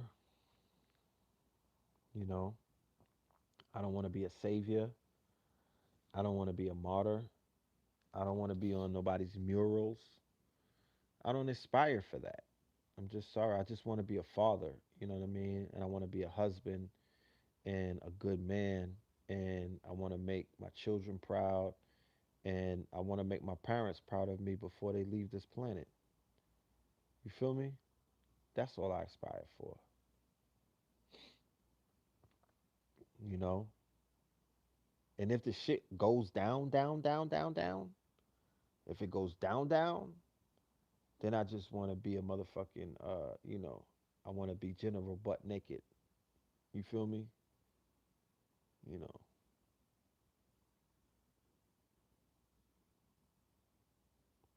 what's the goal for 2019? The goal for 2019 is to more building, more networking. We're going to start these online courses so we could get this curriculum going. So I could start doing workshops instead of lectures. Um, a little more shifting. I want to do some more stuff with the shifters. Uh, the hair is growing, so the music is coming. A little more music. Um, and I have my daughter, my 5 year old, coming to spend time with me and stay with me in New York City. So one of my goals is to be a better father and to bond with my daughter, my only daughter, and to watch her enjoy herself with her brother and her grandfather and all of the people. Like, I promise you, I'm really like, my shit is, I'm 43, so I don't want to jump out of a phantom. I'm not on no young boy NBA stupid shit. Like, I done got that out my system. I don't want to run around and sleep with 100 women. Like, I got that out of my system. You know, I just want to be a good father. I just want to be a good father. I just want to be a good, you know what I mean? Like, I just want to be a good businessman. You understand? Like, I can't sleep at night because I'm not where I want to be business wise. You feel me? I just want to be loved, you know what I mean, by human beings that I created, not by strangers, not by people who's going to flip on me, not by people who, only might care about me because I got 184 likes. That doesn't mean anything to me. I want my children to respect me and love me and know that a lot of the sacrificing that I've done over the years was for the betterment of them. Yeah, and I want to sell a million. I want to make $1 million with Kings County, my clothing line, Kings County. You know what I mean? Because I feel like at this point in life, it's worth more than, you know what I mean? It's worth the millions that I wanted to make, and I'm preparing myself to create that scenario because I was saying this earlier. You People be saying that they want $1 million or they want to be a millionaire. Niggas even take it as far as saying that they want to make $1 billion. Well, goddamn it, are you willing to do a millionaire's work? Are you willing to do the work that it takes to make a million? Because that's a lot of fucking work. It's a lot of early mornings and late nights. It's a lot of sweat equity. It's a lot of, mad work will have to be put in order to make that millions of dollars. And then if you niggas is even talking billions of dollars, prepare to lose half of your hair, prepare for the motherfucking sunroof because you're gonna be stressed out with anxiety. You can do it, but like I have a clothing line, so if I say I want to make $1 million, I gotta make sure my suppliers is on point. I gotta make sure I got the right machinery. I gotta make sure I have $1 million worth of inventory, and I gotta make sure that I do the metrics and the numbers on how many customers I'm going to need in order to secure $1 million bag. So it's attainable, but you got to plan that shit. You have to have the right formula to make it happen. You know, separate from patronage, how could we help you, Red? You and Blue do so much. Uh, just support me. You know, you losing your hair already?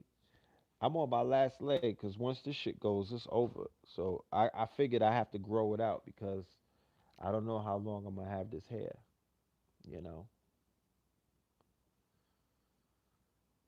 but yes, if anybody is saying, "Oh, 2018 was my worst year. 2018 took so much from me," mm-mm. Perspective. Please go back and re-examine the year and don't look at it as that. Look at it for what it was, a lesson. It was a lesson. Like I said earlier in the show, it was 2018 was the shit we saw Floyd Mayweather in Japan do earlier today. It knocked you on your ass real quick and it was out of there. It took the bag and it was gone. That's 2018. It came in for an exhibition fight, knocked you on your ass, took the few million and was out of here. So, you know, it's it's the setup for the get up. You know what I mean? It's all in perspective. It was the shit was rough.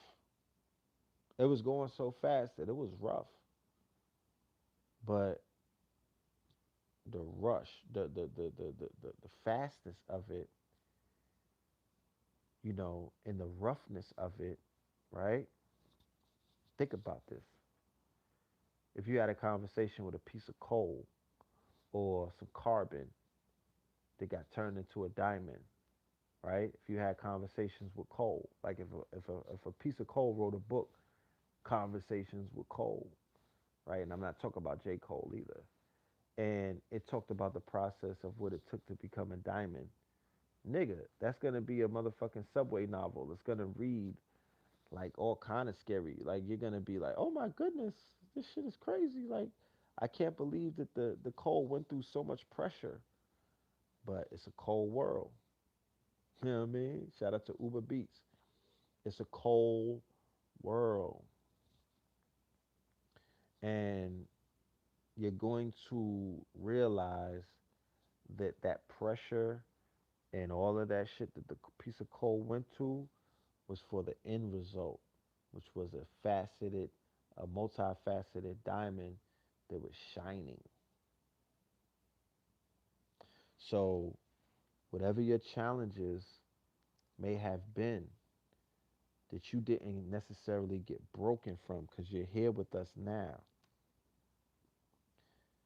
you have to ask yourself, was all of that pressure being applied to your back, to your shoulders, to your head top to fashion you into something greater than yourself, to take your ass out of your comfort zone, to apply the kind of pressure that busts pipes, but it also makes diamonds? That's what you have to find out. And if you could come up with an answer that's honest and you're not just glossing over some other shit, right? Because some people do shit to put them in a position of where you get smacked down by karma because you did some piece of shit type thing or you were cutting corners. You know what I mean? You got to come to terms with that as well. But if you can find that all of this pressure that you might have been feeling was to make you stronger, then my nigga, 2018 was a layup. 2018 was a layup. And go into 29 go into 2019 with that overstanding and with that focusedness and knock down these pins and kick these doors off of the hinges and don't accept no or maybe. And that's it. Because the world we're in the quickening and this shit is going fast. 2020 is gonna come on you niggas ass. Pause. 2020 is gonna sneak up on you before you even know it. If you thought 2018 happened fast, well, goddamn it, you better be strapped in because 2019 is gonna come like lightning,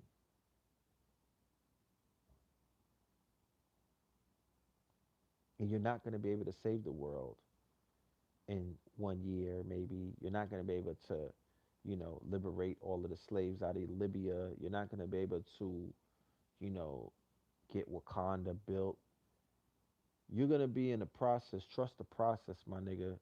You're gonna be in the process of making some shit happen. Start small, but think big. Okay?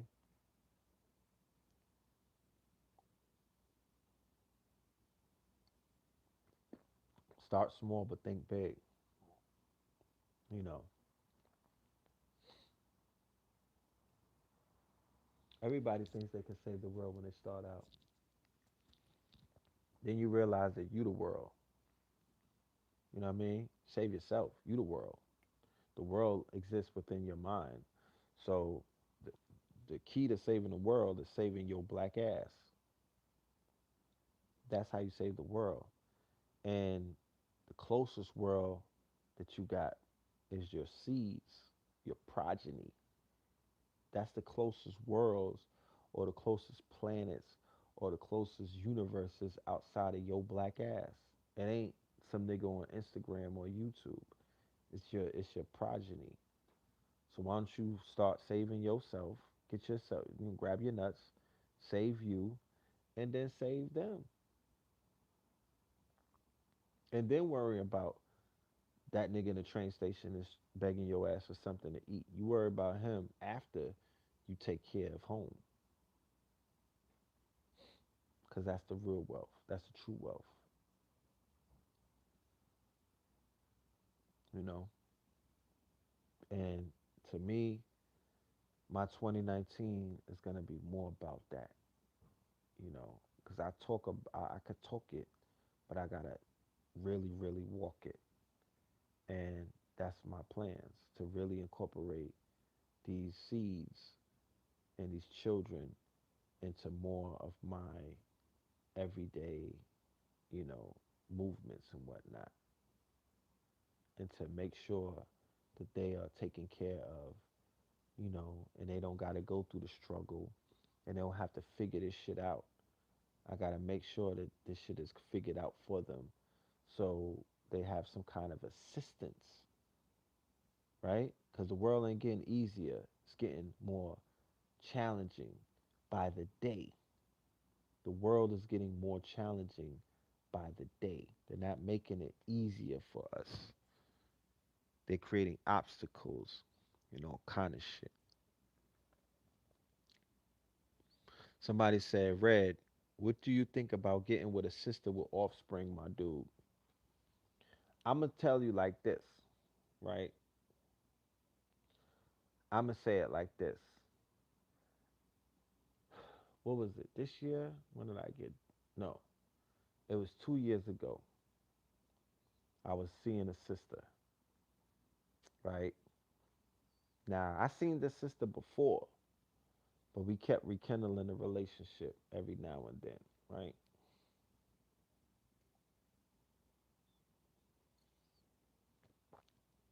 This sister had she had a boy, right? She had a son, and her son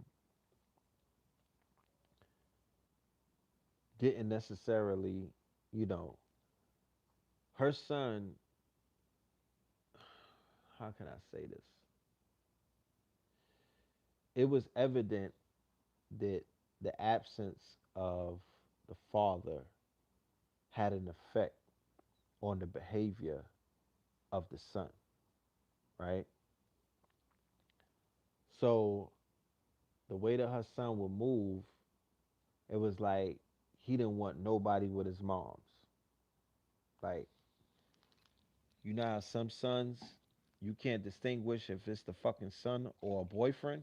You know what I'm saying? Because he done stepped into that role. I believe they call it opedious something, right? And it was like I would wake up in the middle of the night and little man be in the room staring at me. I'm like, what the fuck? Like, you know what I'm saying? Is this little nigga got Chucky vibes and whatnot? Like, what are we doing here? You know what I mean? Uh, Opidus complex, right? And what that means is the son. There's a Greek myth about the son who killed his father because he loved his mother. Okay, and he loved his mother in a way where he felt that he was the mother's man. Like the little son thought he was like, you know what I mean? Like him and his mom's was a fucking item, like J and B or some type shit. Like Blue, You know what I mean? Like Blue Ivy knocks off Jay-Z to be with fucking Beyonce. Crazy shit like that. But of course, you know, for many of us that are out there that been dating before, we know that that shit exists. Like there's mothers who be with these they hold the seeds so close and they sleep with the seeds and the seeds is almost like they boyfriend. So when a man steps in the picture, you got a fucking seed that's going against you. It's like 5 or 6 years old, and you like, what the fuck is going on? Like this little nigga don't know his place. What's good, little man? Like you all right? And they like, no, I'm not all right. Get your hands off of my mama. But you gotta respect that. You understand? Because it is what it is. It's the state of affairs that we have these days. So I was like, damn, that was interesting. Like we didn't work. It didn't work out. Like things didn't work out. In the long run, I got love for the sister. You know, she's still. I'm still. I don't got no problems with her. But it just really made me sit back and look and be like, you gotta really, we gotta talk about this shit one day because this is an issue, man. This is an issue. I encourage any man that's out there though who has the opportunity to get with a sister. Yeah, we still cool. We still cool, you know. It is what it is. Um, any brother who has the opportunity to get with a sister who's in need of that divine masculine energy, and she has a seed who's in need of a father figure, right? You know, I would suggest getting with her. You understand? Because I know that these babies, they need that divine masculine energy in their lives. So I don't want you to go into the situation not thinking that you're just gonna hit and run and you're not gonna play any part in whatever, if the seed is a boy or a girl. There's certain things that you're going to have to come into the relationship knowing that you're gonna have to play a part. You have to be, you know, and even if the sister is like, nah, you don't have to say nothing to my children. I just want you to be, you know what I'm saying, in my life and take care of my needs and, slide through and just, you know, tighten up my screws every now and then. Like, nah, fuck out of here. Like, you're not a jump off. If we're gonna do this, let's really do this shit right. Like, like let your seeds see a positive depiction of what a relationship's supposed to look like because I promise you they're paying attention and they know that if you thought and they know these little kids know if you thought or not because they listen to the music. So when they hear thought, they're like, what is that? And if they see some nigga always coming to their mama's house at 2 in the morning and leaving before they go to fucking school, they're gonna be like, oh, my mom's is a thought.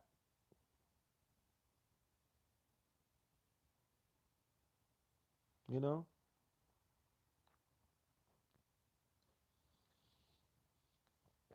it's a lot of sisters alone. I know it's a lot of sisters that are alone.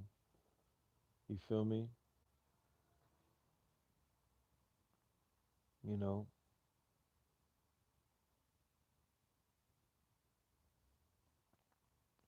there's a lot of sisters.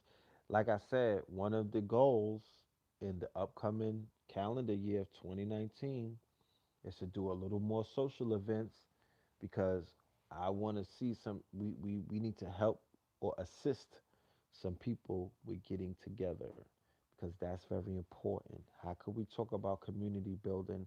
How could we talk about working on core issues?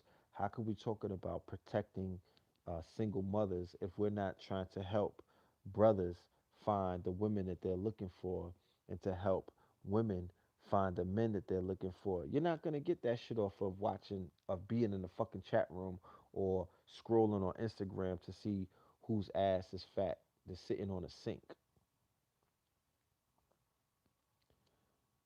That's not the way to find your mate, fam.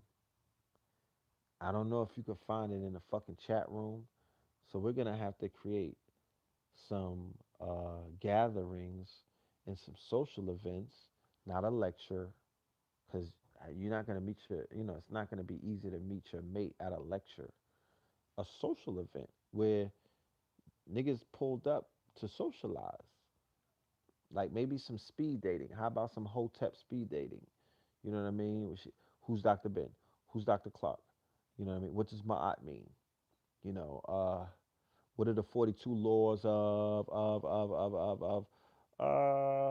Alex?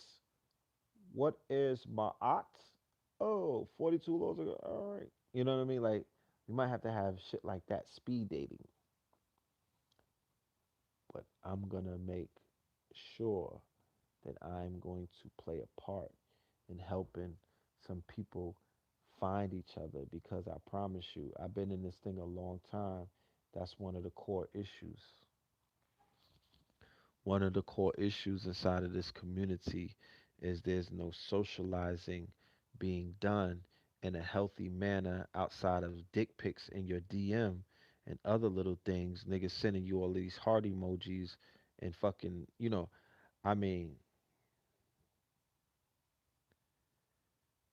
you know, I got stalkers. So we got to be very clear and comfortable and concise. You know what I'm saying? When we do these things, we got to be mature, and we have to be you know we you know we gotta be on point. We gotta be on point because the shit could get out of control. I've had my fair share of finding out how fucking deranged and cuckoo some of our sisters could be in this community. You know what I'm saying? Like, I've seen, yeah, I bear witness that there's some loose screws out there. But outside of that, outside of that, there are opportunities for some powerful, dynamic, groundbreaking, paradigm shifting couples to be created right fucking now. What would that cure? Depression. What would that cure? Single households. What would that cure? Anxiety. What would that cure? Thottery. These motherfuckers be thotting because they haven't found the right one yet. So they out there fishing, catfishing and doing all of this dumb shit, trying to get captured and trying to get chosen and all of this crazy shit.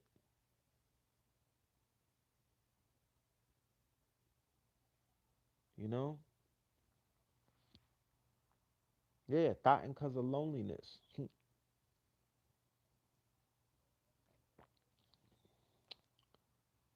thotting because thotting because you don't got no fucking leadership. You don't got no foundation. You don't got no real man. You don't have no real king. You don't have no real brother to tell you how to move correctly. And when you playing yourself, when you out there looking crazy and could pull your coat without verbally abusing you or degrading you and making you feel lesser than, they could just slide up on you and be like, yo, ma, let me holler at you real quick. You know what I'm talking about? You on the ground with your nipples out, talking about selling shea butter, like what I mean. Let the shea butter sell itself. You know what I'm saying? You don't gotta sexualize shea butter. You feel me? Like, it's no need for that. Let that shit sell itself. Give them the properties of the shea butter, not your fucking nipples. You know what I mean? Not your areolas. So that's an epidemic. I know a lot of people that want to get hooked up. I know a lot of people who are looking for, their mates. I know a lot of people whose biological clocks are ticking and they want to procreate. They want some fucking seeds. They want some seeds. And that's a whole nother segment on YouTube that I'm going to have to do one day. but I want to keep it balanced. So I'm gonna bring a feminine energy on that we could just get completely raunchy and ratchet and honest about what the fuck is going on this dating scene and what's out here and some of the things that individuals are looking for.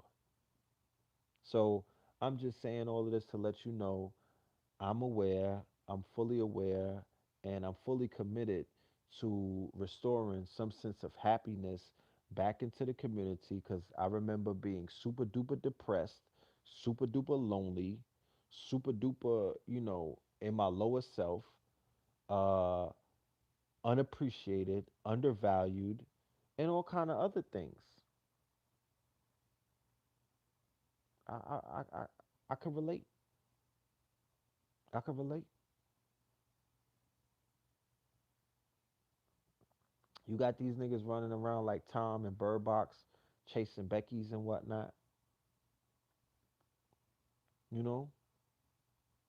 And they don't have to do that because there's a sister out there somewhere, you know, looking for you, waiting for you. You feel me? Doing yoni egg practices, preparing for you. You know what I'm saying? So we just got to make it happen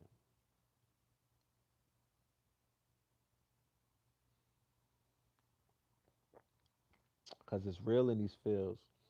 We could talk all of this hotep shit and we gonna make it and we lit and the melanin is popping.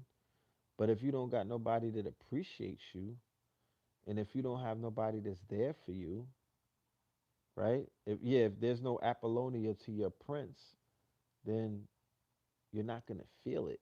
You're not gonna believe that shit. It's gonna wear off. You know what I mean? You're not gonna internalize it.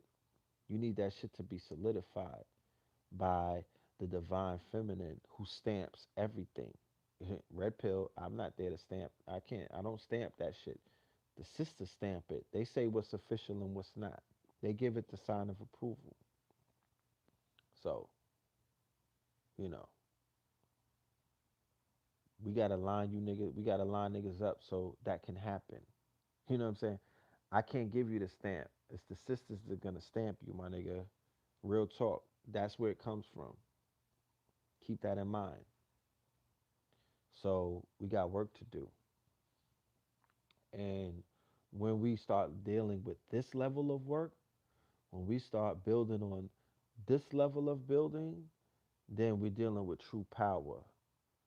Don't get hoodwinked and think that power comes from anything outside of yourself. Don't think power comes with trinkets. Don't think power comes with the bag. Don't think power comes with growing your hair long. Don't think power comes with your fucking dashiki and your mud cloth. It's not there. Power is in the conjoining and the intercourse of two powerful beings locking in, my nigga. You know what I'm saying? Tapping in. I'm strapped in.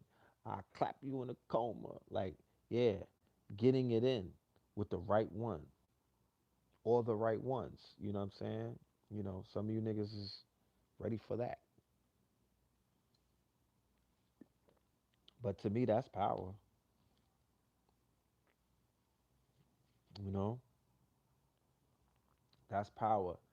And I'm not gonna lie. Like, I've been so damaged and, done dirty that teamwork is scary to me. As much as I want it, as much as I talk about it, like that shit, I have a fear, a false expectation appearing real about teamwork because I'm so used to doing shit on my own, you know? I'm so self sufficient and I have trust issues, you know what I'm saying? So it's like I want teamwork, but that shit is frightening to me, it's scary to me. Like, I don't want to be done dirty. I don't want to let people so close into my personal that they use that against me, and all of that shit plays a part. So I even need some kind of counseling. you know I need a level of counseling. But I promise you, true happiness, true power, true balance, and the truth of who you are and your purpose and what the fuck you here to do is going to come when you align yourself with the right people. It's about teamwork. Promise you. It's about teamwork. And I'm not talking about just somebody that you are having sex with and relations with. Cuz you don't got to have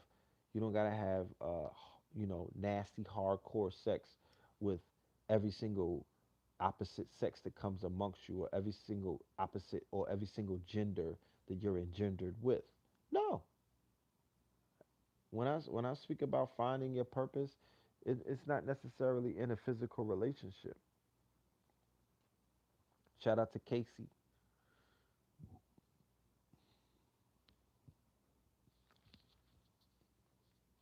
It's not about sex. It's not about penetration. It's not about intercourse all the time. Like it's not that. It's about team building. You know me. I'm an advocate for getting your birth chart, getting your natal chart, going seek out cosmophysics. My brother Ra Aku, he does the proper natal chart reading. Find out about all your planets. Get your comparative charts. Like if you're with somebody, find out if they're compatible with you based off of the birth chart, their alignments, their rising. All of that shit plays a part.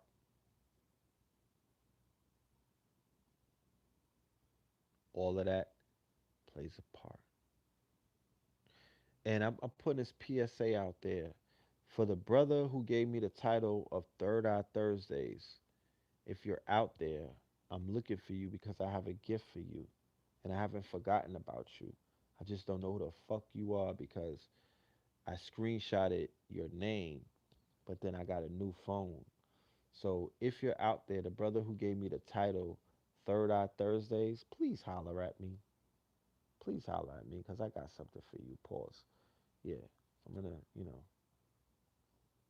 I'm gonna gift you for coming up with that fire ass title. You know what I'm saying? And that's what it is. Yeah, birth charts, zodiacs, a lot, compatibilities and all of that shit. That's important. That's very important.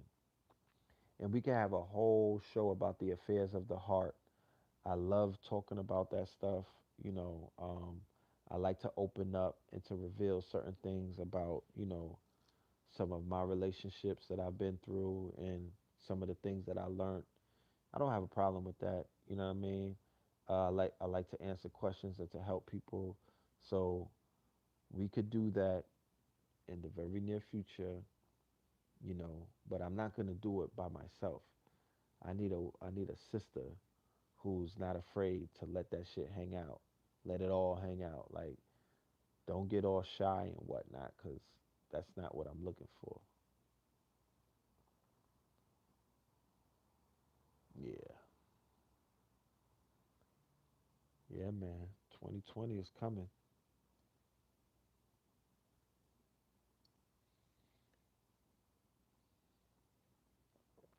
That's right, Empress Brown. No fear. No fear.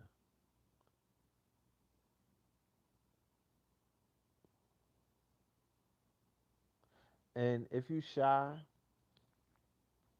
that's just an aspect of your chart. If you're shy, don't envy those who are not. That's just something that's a plus. Shyness is a trait that many men find attractive.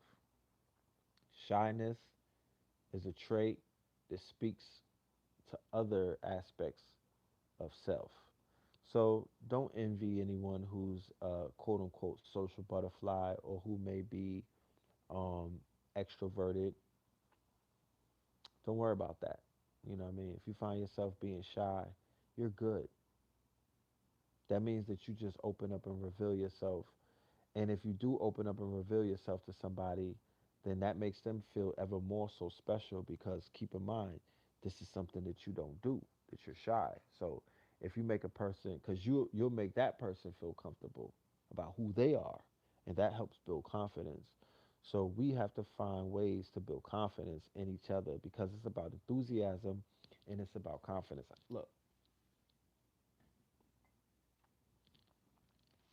if these two books don't talk about nothing else, right? This one especially. This is from Vernon Howard, The Power of Your Supermind. Okay? Required reading.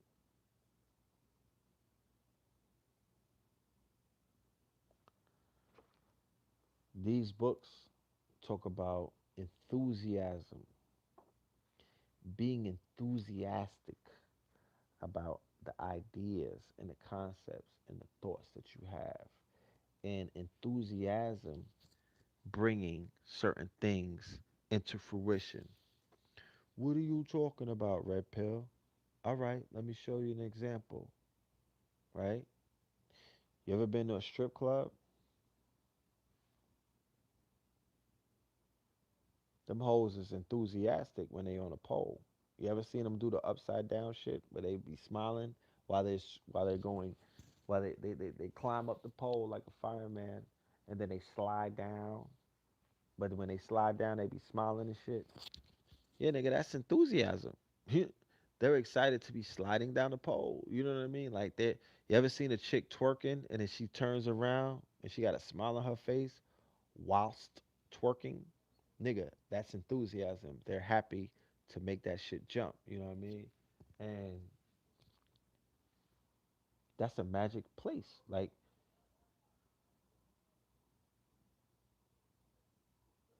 it's a magic place.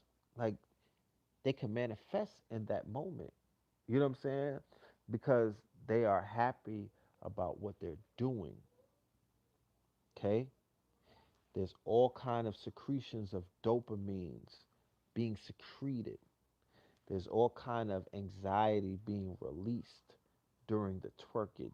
Okay? While the fucking cheeks are jumping, it's shaking off all kind of shit off of their bodies. Okay? And shaking off all kind of problems off of their butt cheeks. Right? That's enthusiasm. There's a magic in that. You know what I'm talking about? There's a magic in that. And all is mental. So while they're in this enthusiastic mind state, they're manifesting because they're like, nigga, as I slide down this fucking pole, right? Locking my legs on the pole upside down and whatnot. And I'm looking at all of these niggas throw singles at me, hoping that none of that shit gets caught in my Brazilian weave. You know, they're thinking about car notes, they're thinking about bills, they're thinking about all of these things. Like, if these niggas don't help pay these fucking, I done climbed up this pole like I'm a firefighter, nigga. If I slip off of this motherfucking pole, I'm gonna look like Black China. I'm gonna break my neck, right? And in that moment of enthusiasm, it's almost like when you see, you know, some of these dudes playing basketball and whatnot, and they get into a zone, they get a fast break, right? And they run it down, and the Jordan tongue comes out. Motherfucking tongue, niggas start going in, he cutting niggas and whatnot. Then the tongue comes out, enthusiasm. He can feel that he's about to bang. He could feel he's about to make a poster out of this nigga who has the nerve to jump with him. You understand? And when he's going up, he's thinking of all kind of things. I'm gonna be a legend. I'm a legend. I'm gonna make history. I'm the GOAT. I'm the greatest. And then you just bang on that nigga. These are magical moments. This is a mental state. These are flow states. And I'm only using references that are considered to be shunned upon, because it's shock value. It's to break you out of your molded mind state of what it is that we attribute. Because I could have used some lofty ass example, but no, I'm gonna give you the twerkage. I'm gonna take you all the way to the lower self, to the red chakra. I'm the red pill. So my job is to take you all the way to the motherfucking mud and to show you how this shit applies to what you thought was outside of the realms of niggatry or niggerdom, and it's not. You know what I'm saying? I said it before. It's niggas in the strip club doing magic right now. You know what I'm saying? It's niggas in the fucking bando in the trenches doing nigga magic right now, my nigga, and it doesn't involve killing a chicken or roosters and whatnot. It involves certain kind of elements and ingredients, chaos magic. You understand? Nigga, the strip club is chaos magic. Facts. It's chaos magic. They're molding realities. They're tapping in to energies. Remember with Tesla, you niggas want to drive Teslas but don't want to research him. He talked about free energy. It's energy all around us. And I'm not sending nobody to no fucking strip club. Don't get it twisted. I'm saying that inside of those places that you niggas don't frequent, they are doing dark magic. They are tapping into sexual energy, or gone energy, or gone energy.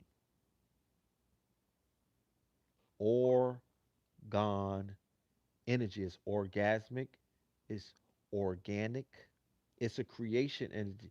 Nigga, you think those garbage bags full of singles that Cardi B and them was getting was by mistake? No. Sexual energy, there's liquor being served, right? So whenever spirits are involved, okay, whenever there's spirits involved, nigga, that's spiritual. Whenever these bottles pop and them spirits come out, nigga, that's spiritual. Sacraments are in the building. Niggas is smoking on their weed, right? There's a level of darkness because the lights is out, right? There's a level of sexual energy because the men are horny, right? And the women are some of their nipples are erect, so they look like they're horny too. But inside of horniness is orgasmic organ energy. It's a creative energy, the same energy that gives birth to a child through intercourse when the egg is fertilized by the sperm. That same kind of energy is the same kind of energy that a stripper who is receiving all of this adoration by the divine, and it has nothing to do with intercourse. You don't have to intercourse. You don't have to have physical sex in order to have that kind of environment where there's all of this creative energy in the air because of what's being manifested. And once again, I'm not telling you niggas to go to these clubs. There's enough people that are already in these clubs. You don't have to go there to witness this. Just understand that these are some of the things that are taking place. So here you got a dope boy nigga or a drug dealer or a regular square. He's sitting there in his mind.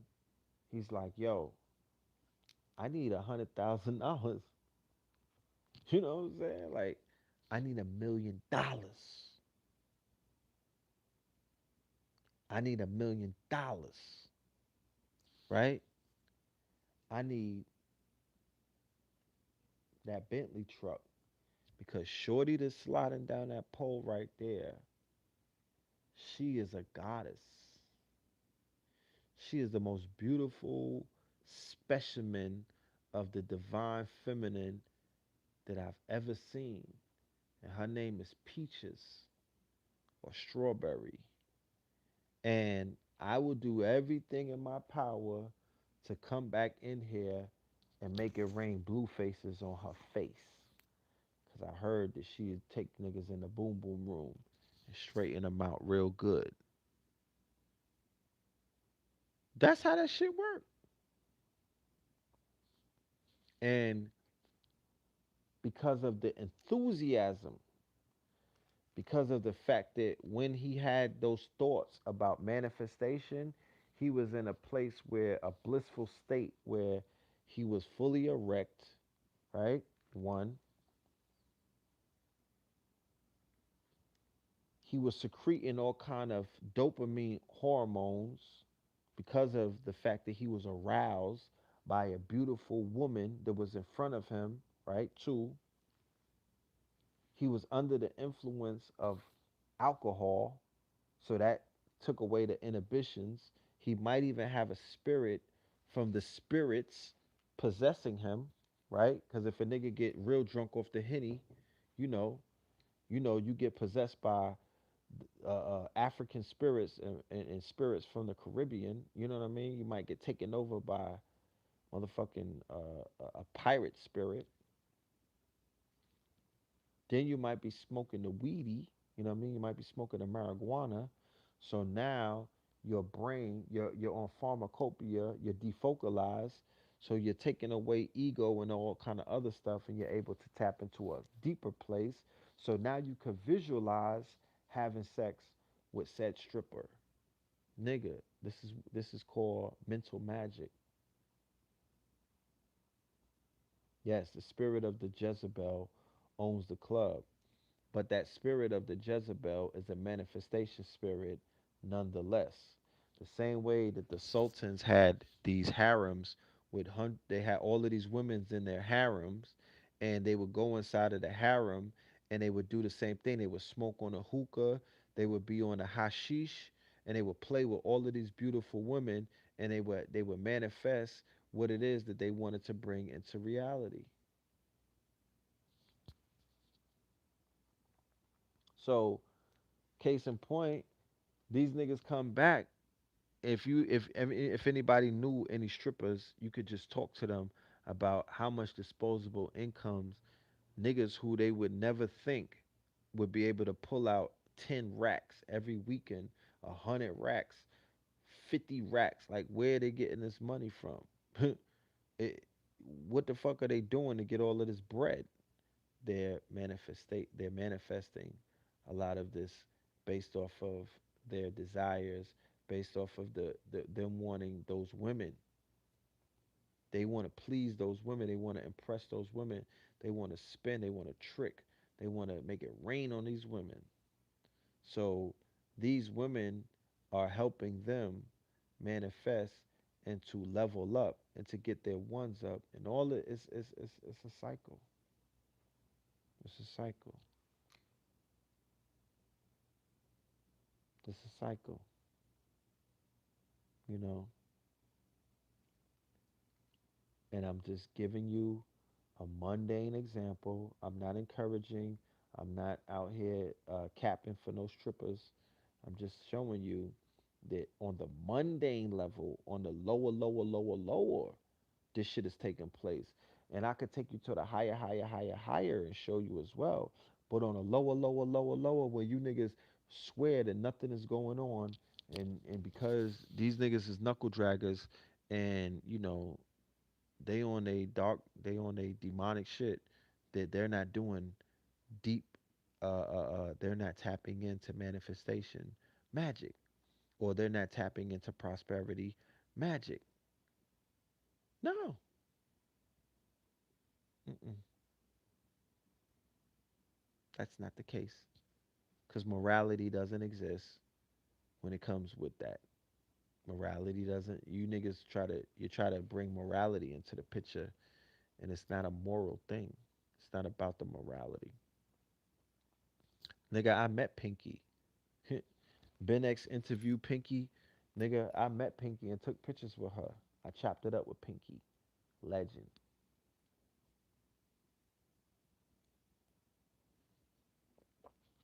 You know, I met Pinky in 2018. That was good for my. That was big for me. You know, that was kind of big for me. But Yeah, she was on a kid too. She saw me talk on the stage. She was like, "Oh, who are you? I didn't know that." Like that's. I was like, "You don't know who I am, but I know who you are, Pinky." Holla. But yeah, that's what it is.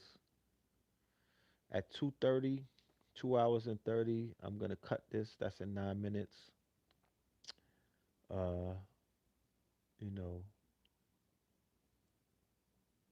we're going to.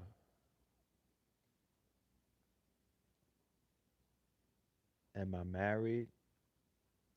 No, I'm not married, but I do have a whiz. You know.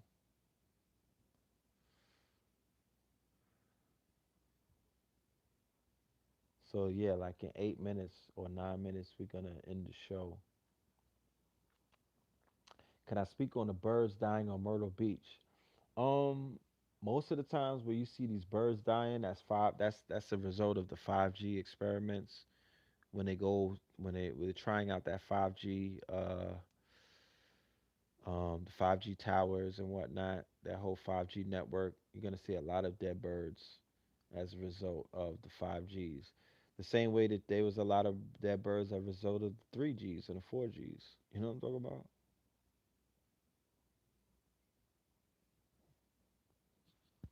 You know.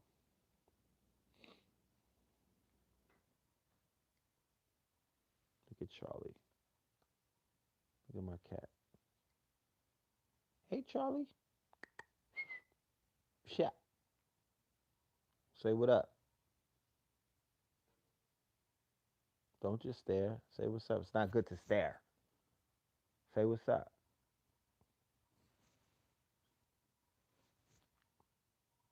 Yeah, he camera shy. Anybody want a cat? Cause we about to get rid of this nigga. He be pissing all over the fucking furniture. Y'all want a cat? Caterpillar. Caterpillar.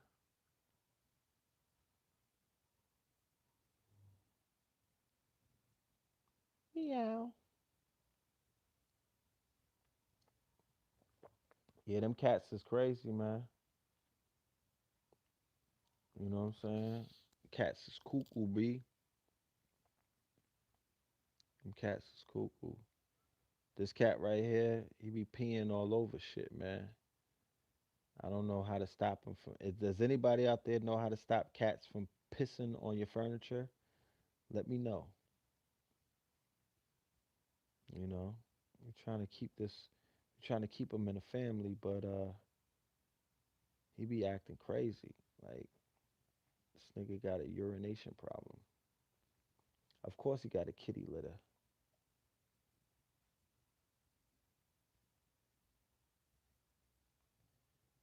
Hey, what's up, George? That's what's up. I appreciate you, man. I appreciate you. I had to sit down with him. I explained to the cat that if you keep pissing, my nigga, you're gonna be you're gonna be at the Chinese restaurant in a few weeks, because we'll put that motherfucker right. We'll take his ass right to the Chinese food store and leave him there. You know, that's like $100 credit with them. Them niggas will give you free food for like a few months. I'm just playing, but seriously though, this cat.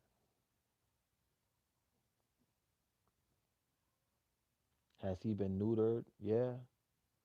Moved the litter box around. We did that already. Took him. We took it. We brought it. We put it in different rooms. This nigga still pissing. Pissed all over the couch. I mean, he's just going crazy. You know, he's going crazy.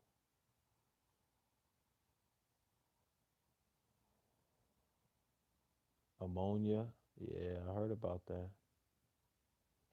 You got to spray.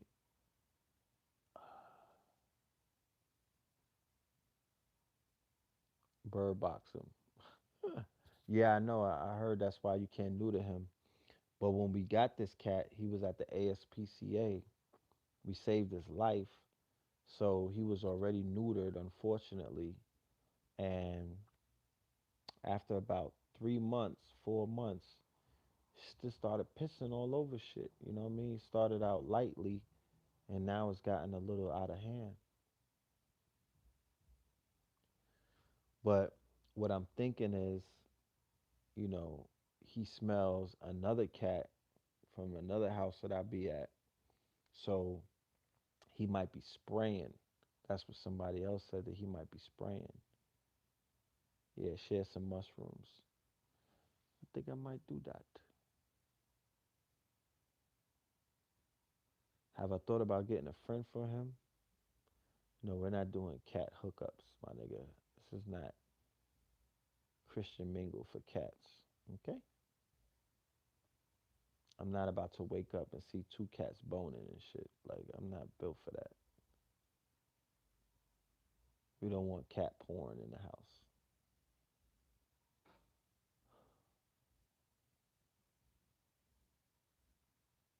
Oh, yeah, dead serious about the shrooms. Are you serious? Am I to feed the cat some fucking shrooms? Like, to see this nigga wig out? Yeah, Kitty Mingle. kittymingle.com. I don't want to go to Cat Hub and see cats getting it in. Like, chill.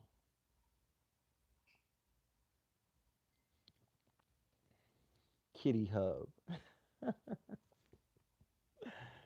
Kitty Hub. Like, I don't know about Kitty Hub.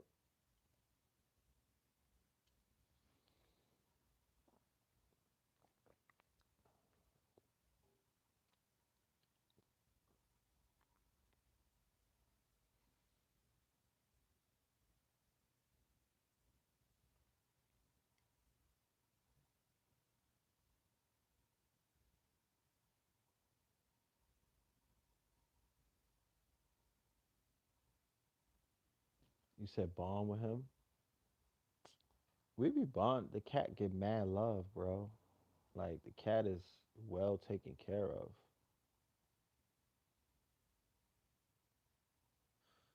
Well taken care of. Thank you, George. I appreciate the fact that they appreciate the Kings County out there, you know. And I don't, the cat scratching, I don't have a problem, because the cats is something else. They'll scratch your furniture up and then piss on the shit. Like, he done destroyed shit by scratching it up. Then he went and pissed on it.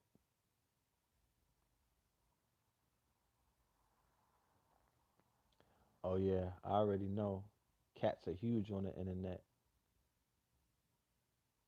Cats are huge on the internet. You feel me? I might give this nigga his own channel.